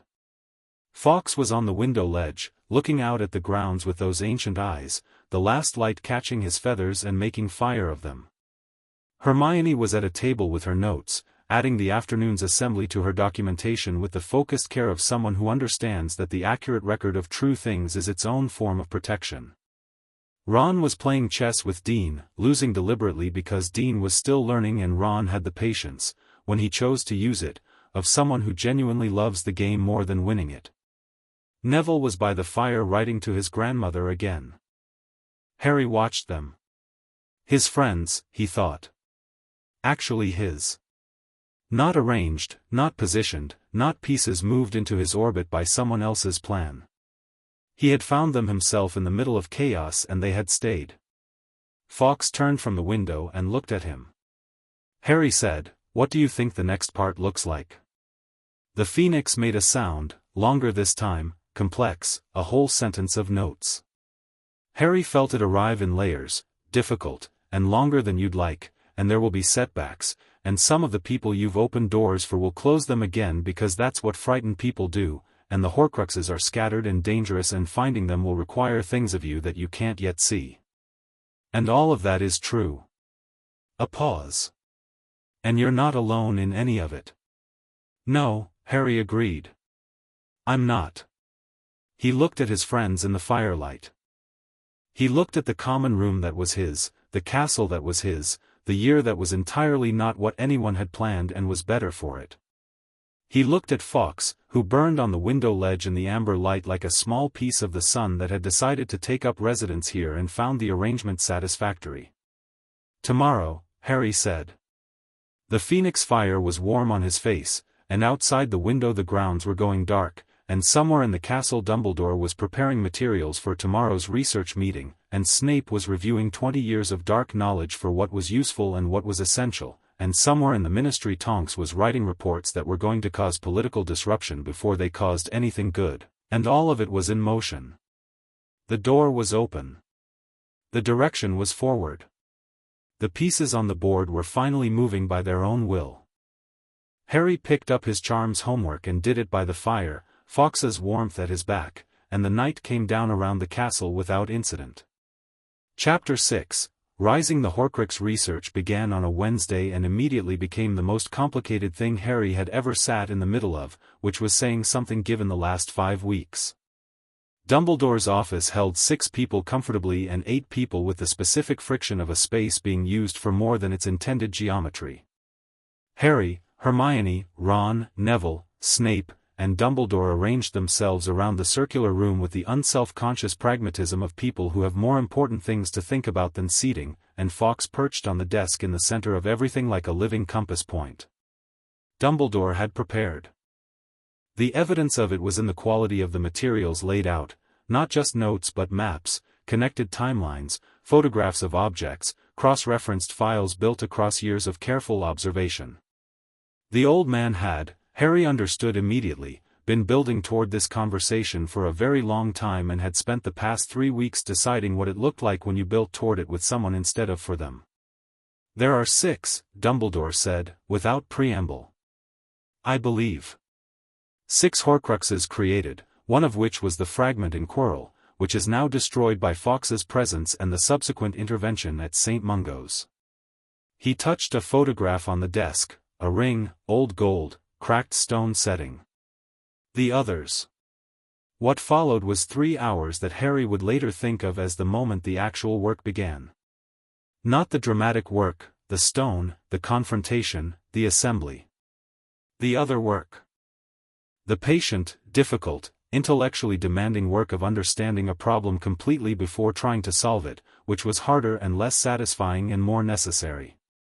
Snape contributed in the specific way Harry had anticipated from their conversation in the classroom, precise, comprehensive, delivered without performance or warmth but with an accuracy that was its own form of respect for the seriousness of the room. He knew things about Voldemort's psychology and his attachment to objects of lineage and legacy that no one else in the room knew, and he laid them out with the organized efficiency of a man who has been organizing them privately for years and finds the act of sharing unexpectedly functional rather than exposing. Hermione took notes. She also interrupted, twice, with connections nobody else had made, and both times Dumbledore said, "Yes, exactly right," with the unguarded quality of someone genuinely surprised by a mind he hadn't fully mapped yet. Ron contributed less verbally and more spatially. He was the one who took the timeline map and restructured it on the floor in a different configuration, moving pieces with the focused intuition of someone who thinks in positions and relationships rather than linear sequence, and the reconfiguration showed 3 possible locations for Horcrux objects that the original layout had obscured. Neville was quiet through most of it and said one thing that stopped the room: "His snake," he said. If he values lineage and legacy and living things connected to his own power, would he make a Horcrux of something alive? The silence after this was the silence of a room that has just been shown a door it had been standing directly in front of without seeing. "Yes," Dumbledore said quietly. "I believe so." Neville nodded. He went back to listening. Harry looked at him across the desk and thought, "You would have been extraordinary at this. You already are." They met every Wednesday after that. The rhythm of it became part of the week's structure alongside classes and meals and Quidditch practice, which Harry had joined not at any particular invitation but simply because the first time the Gryffindor team had a morning practice Harry had been walking past the pitch and Fawkes had made the upward gesture and Harry had gone in and asked, and the captain, a 7th-year named Oliver Wood, had watched him on a school broom for approximately 4 minutes before making a sound like a man whose prayers have been answered and assigning him the seeker position in a voice that brooked no alternatives. October came in with cold mornings and brilliant afternoons, the castle grounds cycling through the spectacular color death of autumn, and Harry found that first year had a texture he hadn't expected, rich, specific, densely populated with small moments that were their own entire thing separate from the larger narrative. Potions, which would have been a dungeon of misery in any version of events where Snape was unchanged, was now merely difficult rather than hostile. Snape still had no warmth to offer and no particular gift for making the subject approachable, but the deliberate cruelty was absent, replaced by a demanding exactitude that Harry found he actually respected. He was good at potions, good in the way he was good at observation and pattern recognition, because that was what potions fundamentally was, and Snape acknowledged this with the absolute minimum of acknowledgement that could still technically count, which was a slight adjustment of tone that only Harry noticed, and that was sufficient. Hermione was extraordinary at potions in the way she was extraordinary at everything, through sheer determined mastery, and Snape acknowledged this in almost the same way he acknowledged Harry, not warmly, but with the accuracy of someone who cannot in good conscience fail to recognize excellence when he's required to grade it. Ron was mediocre at potions and knew it and spent his potions energy on making sure his cauldron didn't destroy anyone, which Snape acknowledged with the specific non-comment of a man who has decided not to say things that would previously have been automatic. Neville, who had shaken through every potions class in every version of this year, shook less now. Not because Snape had become kind, he hadn't, but because the threat of public humiliation had been removed from the equation, and Neville without that threat was a different student than Neville with it. He was slow and careful and methodical, and he rarely produced the exact desired result on the first try, and he produced it on the second try every single time. Halloween arrived on a Thursday. Harry woke to Fawkes singing something that had the quality of a significant date, a sound like the marking of something, not celebratory exactly, more like the acknowledgement of an anniversary that carries weight. He lay still for a moment and let himself feel the weight of it. October 31st. 10 years since his parents died. Since whatever had happened in Godric's Hollow had sent everything in multiple directions simultaneously, the way a stone thrown in water sends rings outward without knowing what they'll hit. He thought about James and Lily Potter with the specific combination of grief and distance that orphan children develop, not the grief of someone who has lost what they had, but the grief of someone who has always known the shape of the absence, who grieves not a presence removed but a presence never fully experienced. He felt it without performing it and let it move through the morning like weather. He went to breakfast. The great hall was decorated in the manner of Hogwarts Halloween, candles in carved pumpkins, enchanted bats making complex formations through the upper air, a general atmosphere of festive orange that was cheerful without being oblivious. Harry sat down and ate and was present without making the day's wait anyone else's obligation. Ron noticed anyway, because Ron was better at noticing things than he appeared. He sat down across from Harry and said, without any particular ceremony, "Bad day?"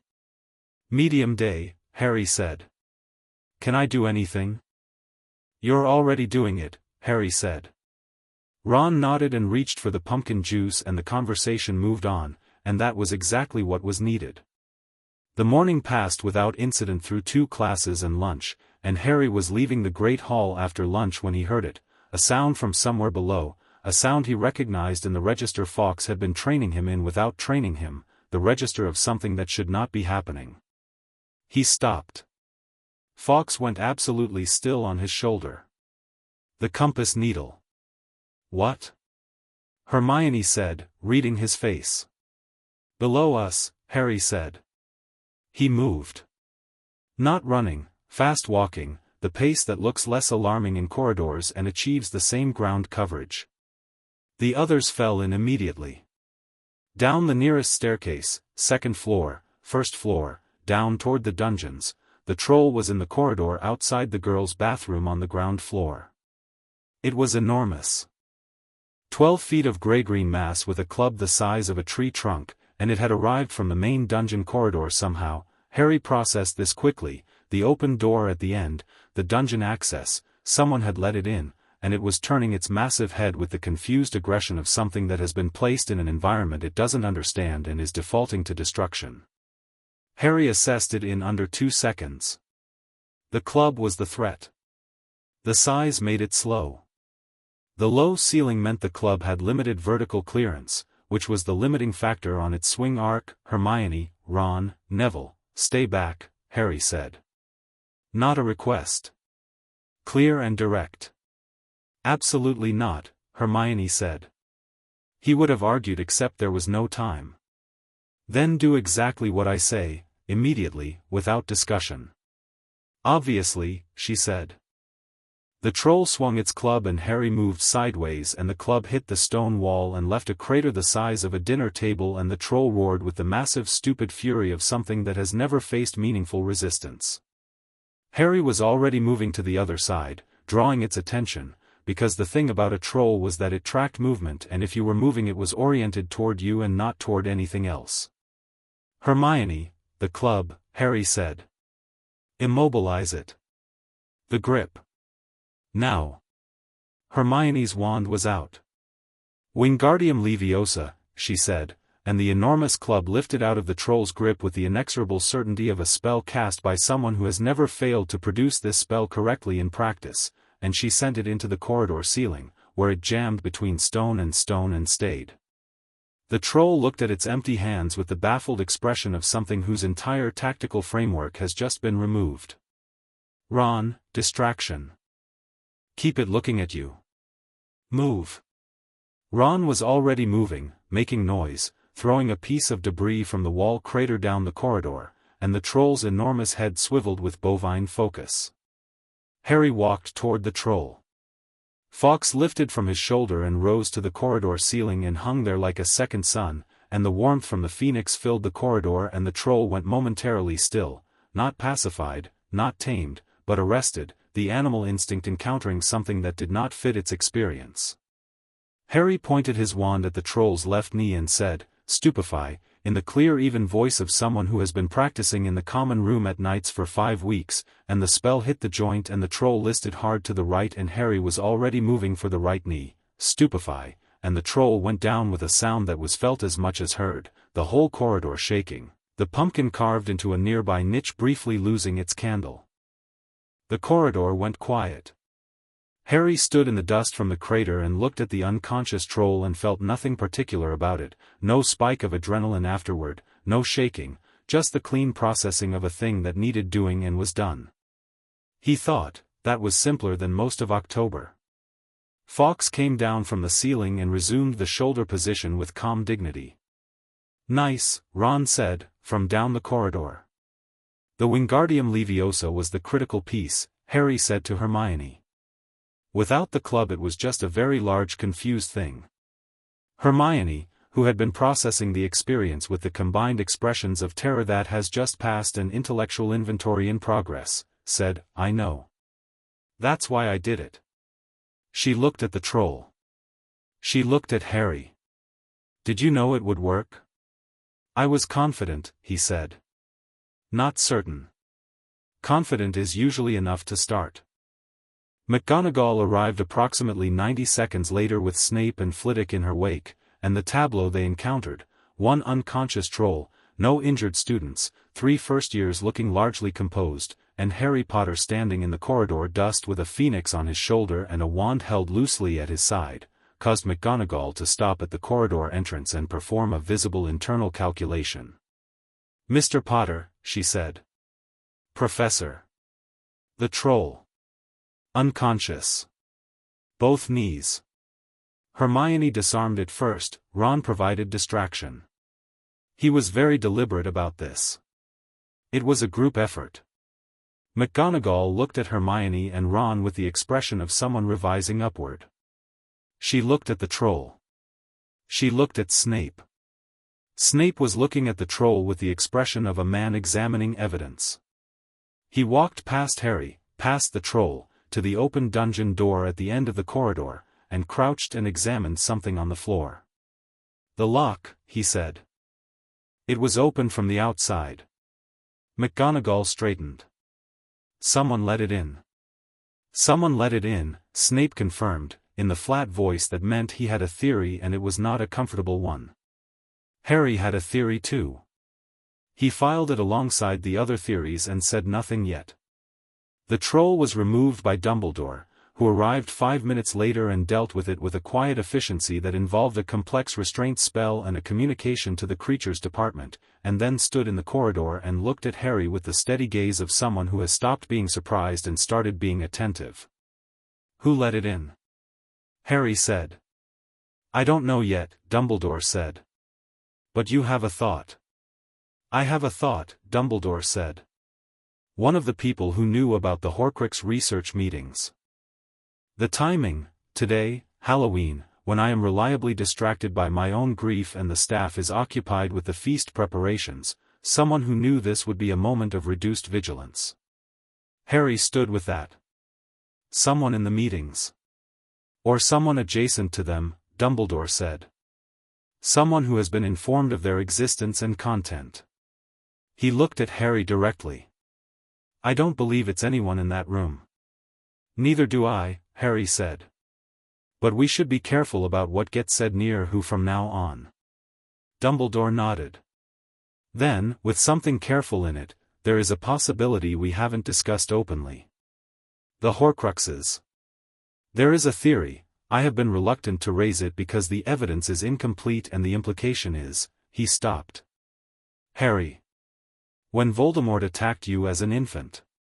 When the killing curse rebounded. There is a possibility that the rebound created something unintended. That a fragment of his soul, displaced by the violence of the rebounded curse, found the nearest vessel. The corridor was very quiet. Harry looked at Fawkes. Fawkes looked back with those ancient amber eyes, and the warmth from the phoenix was steady and present and did not change, and what Harry felt through the bond was not alarm and not confirmation, it was something more complex than either, something that translated as, "This is true and it is not the end of you. It is a thing that happened. It is not a thing that defines."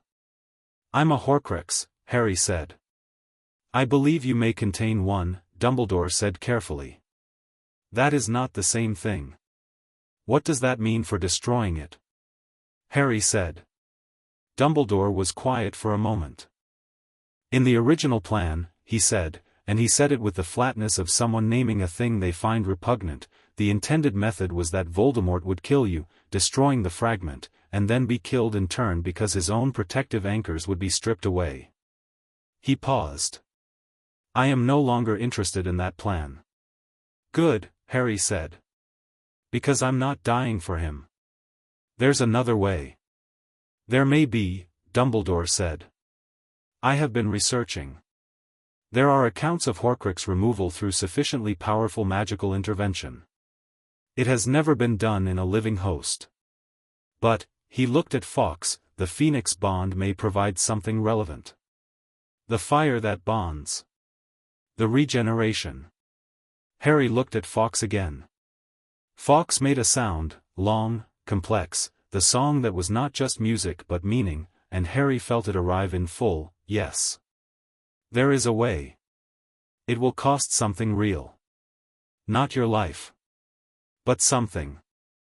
And you will have to choose it freely, without coercion, because that is the only way the fire works, it cannot give what is not freely offered." "I'll choose it," Harry said. "Not now, not in this corridor, not today. But eventually, when it was time, he would choose it."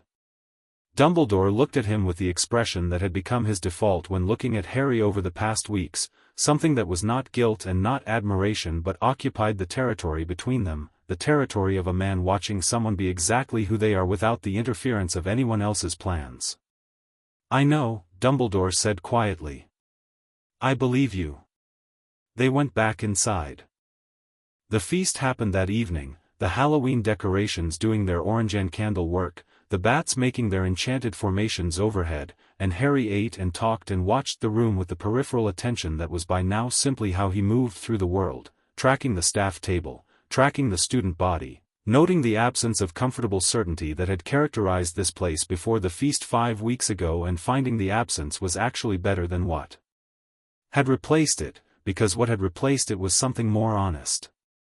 He watched Ron tell a story that made Dean Thomas laugh so hard he inhaled pumpkin juice. He watched Hermione and Neville having a quiet, focused conversation about something that involved Neville's herbology notes and Hermione's interest in the botanical properties of magical plants as related to potential defensive applications. He watched the staff table where McGonagall was eating with the composed efficiency of a woman who has a lot to do after dinner and is fueling accordingly. He watched Snape, who was looking at the Slytherin table with the expression of a man examining his own students as though seeing them more clearly than before. He thought about the Horcrux in him. He let himself feel the reality of it, it was there, he could almost sense it now, a slightly wrong frequency beneath his own, like a note played half a step off from a chord. Not painful. Not dominant. Just present in the way a splinter is present, something foreign that the body has learned to work around because it's been there so long the working around has become normal. He thought, it's been there since I was a year old and I'm still here. I'm still exactly who I am. It didn't win then and it won't win now. Fawkes, on his shoulder, made the single warm note. Correct. December arrived with frost on the windows and Quidditch practice that left Harry's hands red and raw despite warming charms, and the first match of the season against Slytherin was scheduled for the second Saturday and Wood had opinions about preparation that he expressed daily at increasing volume. Harry went to every practice and flew with the ease of someone for whom the air was simply a comfortable environment, and Fawkes attended practice from the commentary box where he sat and watched with the air of an expert audience. The Horcrux meetings had moved through the theoretical stage into something more operational. Dumbledore had identified probable locations for 2 of the remaining Horcruxes, a cave on the coast where Voldemort had terrorized 2 children from the orphanage he'd grown up in, which Dumbledore described with the quiet seriousness of a man who recognized the mirroring between that orphan and himself, and a vault at Gringotts belonging to the Lestrange family, which would require a different kind of approach. Not this year, Harry had said at the most recent meeting. Everyone had looked at him. "We're not ready," he said. "Not for Gringotts. The cave maybe, with sufficient preparation and support, but the vault requires inside access and resources and political standing we don't have yet. We do the cave when we're ready. Gringotts is a longer project." Snape had looked at him with the expression of someone hearing a thing they would have said better than they would have said it. Dumbledore had said, "Agreed." Simply, without discussion. Harry had noticed, in these meetings, the way Dumbledore agreed with him. Not obsequiously, not with the overcorrection of a man trying to compensate for past overcontrol. He agreed when Harry was right and disagreed when Harry wasn't, and the disagreements were specific and reasoned and productive, and what was developing between them was not friendship exactly and not mentorship exactly but something that had the qualities of both and also something additional, the relationship of 2 people who have seen each other clearly, damage and capability both, and chosen to work from the truth of that rather than the preferred version. The morning of the Quidditch match arrived clear and cold and brilliant, the sky the specific deep blue that only happens in early winter, the kind of sky that looks like it goes on forever. Harry stood on the pitch in his new Gryffindor robes, red and gold, his name on the back, which he had required an entire private moment to process properly, and looked up at that sky and felt the simple physical anticipation of flight. Fawkes was in the stands with Hermione and Neville, which was an arrangement they'd arrived at through practical discussion. A phoenix in the air during a Quidditch match would be a visibility problem for both teams, and Fawkes had accepted this with the composure of someone making a reasonable sporting accommodation. Madame Hooch released the balls and the match began. The Slytherin team was good. Their seeker was a 6th year named Terence Higgs who had 2 years of experience and the focused patience of a player who knew what he was doing. He found the snitch first. Harry saw Higgs register it 30 feet above the south goalpost, and the moment Harry saw it he was already moving, already in the dive, calculating the intersection of his own line and the snitch's slow drift and Higgs's approach angle. It was a 3-way race for approximately 4 seconds. Harry won it in 2, because the math was simple and his body executed faster than Higgs anticipated, and because he'd been flying on instinct since he was 5 feet off the ground the first time, and instinct, refined by 5 weeks of daily practice, was considerably faster than technique. He pulled up from the dive with the snitch in his right hand and the stands erupted and he sat on his broom 30 feet in the air in the cold winter brilliance and looked at the small struggling gold thing in his fist and felt something that was partly triumph and partly the particular pleasure of a thing done exactly as it should be done. From the stands, Fawkes sang. One note, clear and warm, and the whole stadium heard it. Not because it was loud but because it carried the way Phoenix song always carried, with the quality of something that goes directly into the chest. The Gryffindor stands had been making human noise, loud and celebratory, and when Fawkes's note cut through it the noise didn't stop but it harmonized, briefly, the human and the Phoenix together, and Harry up on his broom in the blue winter sky felt it in his chest like a bell struck. He came down. Ron was there immediately, red-faced and shouting something that was technically a sentence but operating more as pure expression. Hermione was a step behind him, her careful composure abandoned entirely in favor of something genuine and uncalculated, and she hit Harry in the arm with the fist that wasn't holding her scarf, which was, he understood, Hermione's version of a celebration hug. Neville was laughing with the full-body quality of someone who has recently become someone who laughs like this, open, unguarded, real. They went in from the pitch in a group, the cold air streaming past, Fawkes gliding overhead in wide warm circles, and Harry thought, this is what it was supposed to be. This specific ordinary brilliant thing. Just this. 3 days before Christmas break, with the castle thinning out as students departed for home and the corridors taking on the particular quality of an emptying space still full of character, Harry sat in Dumbledore's office for what had become a semi-regular one-on-one conversation that was different from the Horcrux meetings, less operational, more personal. The kind of conversation that happens between two people who have been through a great deal together in a short time and are still sorting out the language for it. "The Horcrux in me," Harry said. "Have you found the removal method?" Dumbledore looked at him. "I have found a theory," he said carefully. "It involves the Phoenix bond at a level of intensity that I cannot fully predict. Fawkes would need to agree to it." "He already has," Harry said. Dumbledore studied him. "You've discussed it." "He told me about it in October," Harry said. "In the corridor, after the troll. He said there was a way and it would cost something real and I would need to choose it freely." "Yes," Dumbledore said quietly. "That is, yes." He looked at Fawkes, who was on the desk between them. "When?" "When the other Horcruxes are gone," Harry said. "When there's nothing left of him except this fragment and whatever form he manages to reconstitute in. You do the others, we deal with this one last. That way if something goes wrong, nothing will go wrong," Dumbledore said, with the firmness of conviction rather than the firmness of certainty. "Something might go wrong," Harry said. "I'm not interested in pretending. If something goes wrong with the removal and I'm incapacitated, I need the other Horcruxes already gone so the rest of the job can be finished by people who are still standing."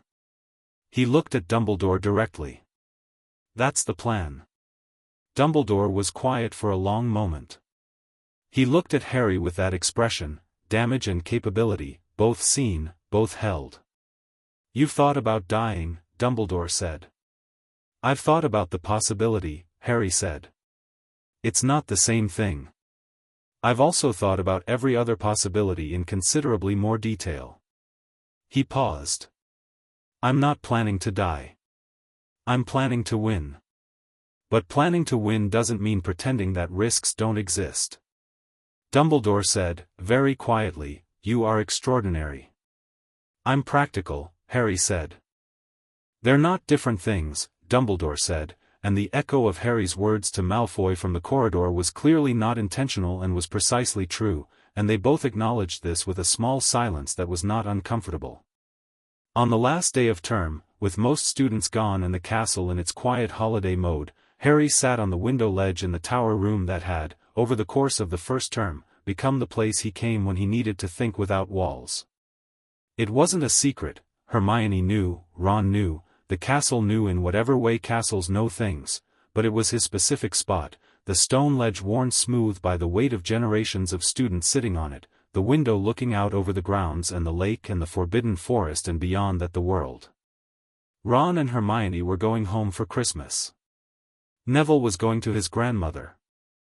Harry was staying at Hogwarts because Hogwarts was home in a way that had become so quickly and deeply true that the question of going elsewhere for break didn't really arise.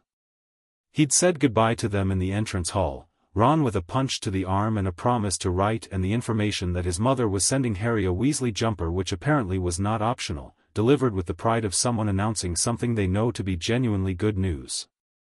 Hermione with a list of 3 books she wanted him to read over break and the specific Hermione version of warmth that expressed itself as rigorous care.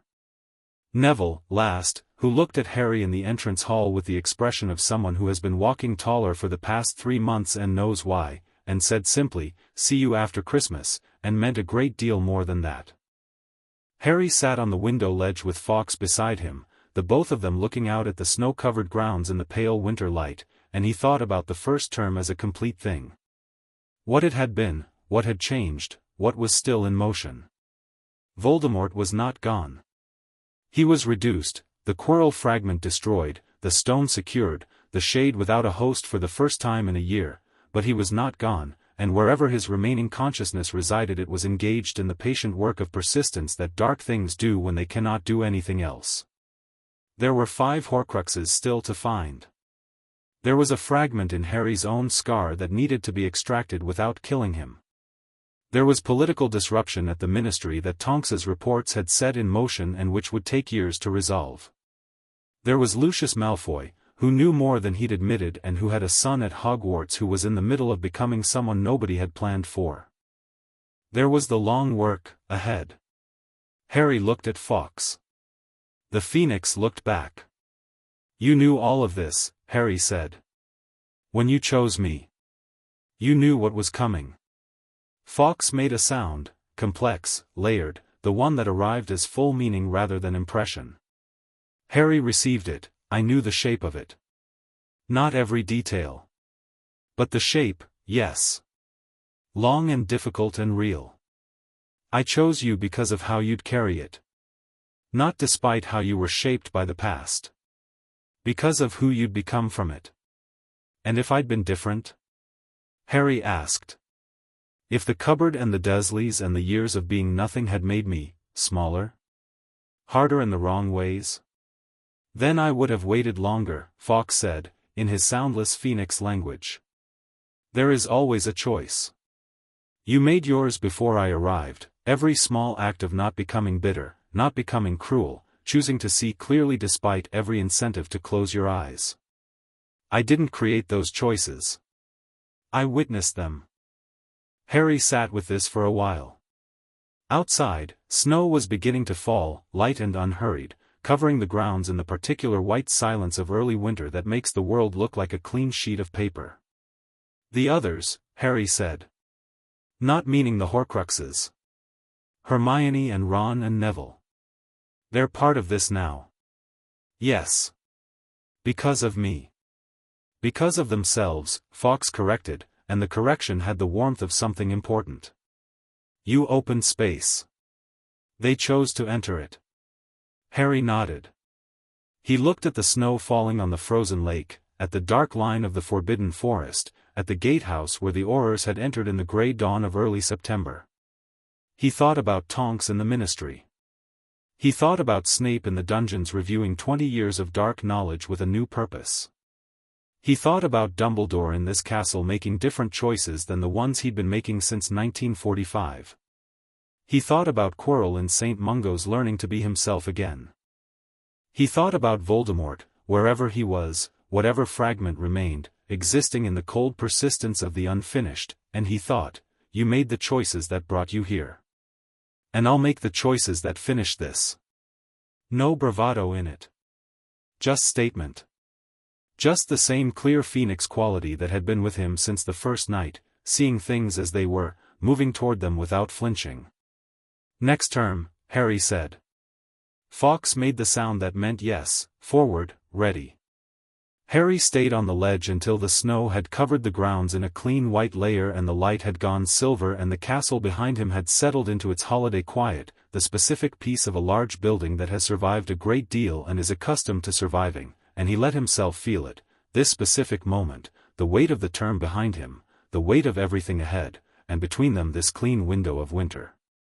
Then he got up, and Fawkes rose from the ledge with those vast warm wings, and Harry walked back into the castle with the Phoenix beside him. Through the corridors he was already beginning to know the way you know a place that is genuinely yours, past the portraits who watched him with the particular attention of painted witnesses who understand they are seeing something historical, past the staircases that had learned his weight and the rooms that remembered his presence and the stones that had stood for 1,000 years and would stand for 1,000 more. He walked without hurry. He walked toward Dumbledore's office where tomorrow they would begin reviewing the known locations of the remaining Horcruxes with specific operational plans. He walked toward next term and the year after that and all the years ahead of them, the long difficult real work of a world that needed changing and people who had, finally, chosen to change it together. Fawkes sang as they walked. Not loudly. The thread of melody, warm and low and certain, winding through the stone corridors of Hogwarts like something that had always been there and had only just found its voice. Harry listened to it and felt, in his chest, the shape of what he was becoming, not the boy who lived, not a weapon or a key or a piece on anyone's board, but Harry. Just Harry, walking through his castle, carrying his fire, choosing every step. Outside, the snow kept falling, covering everything in a clean and patient white. In the castle, something was rising.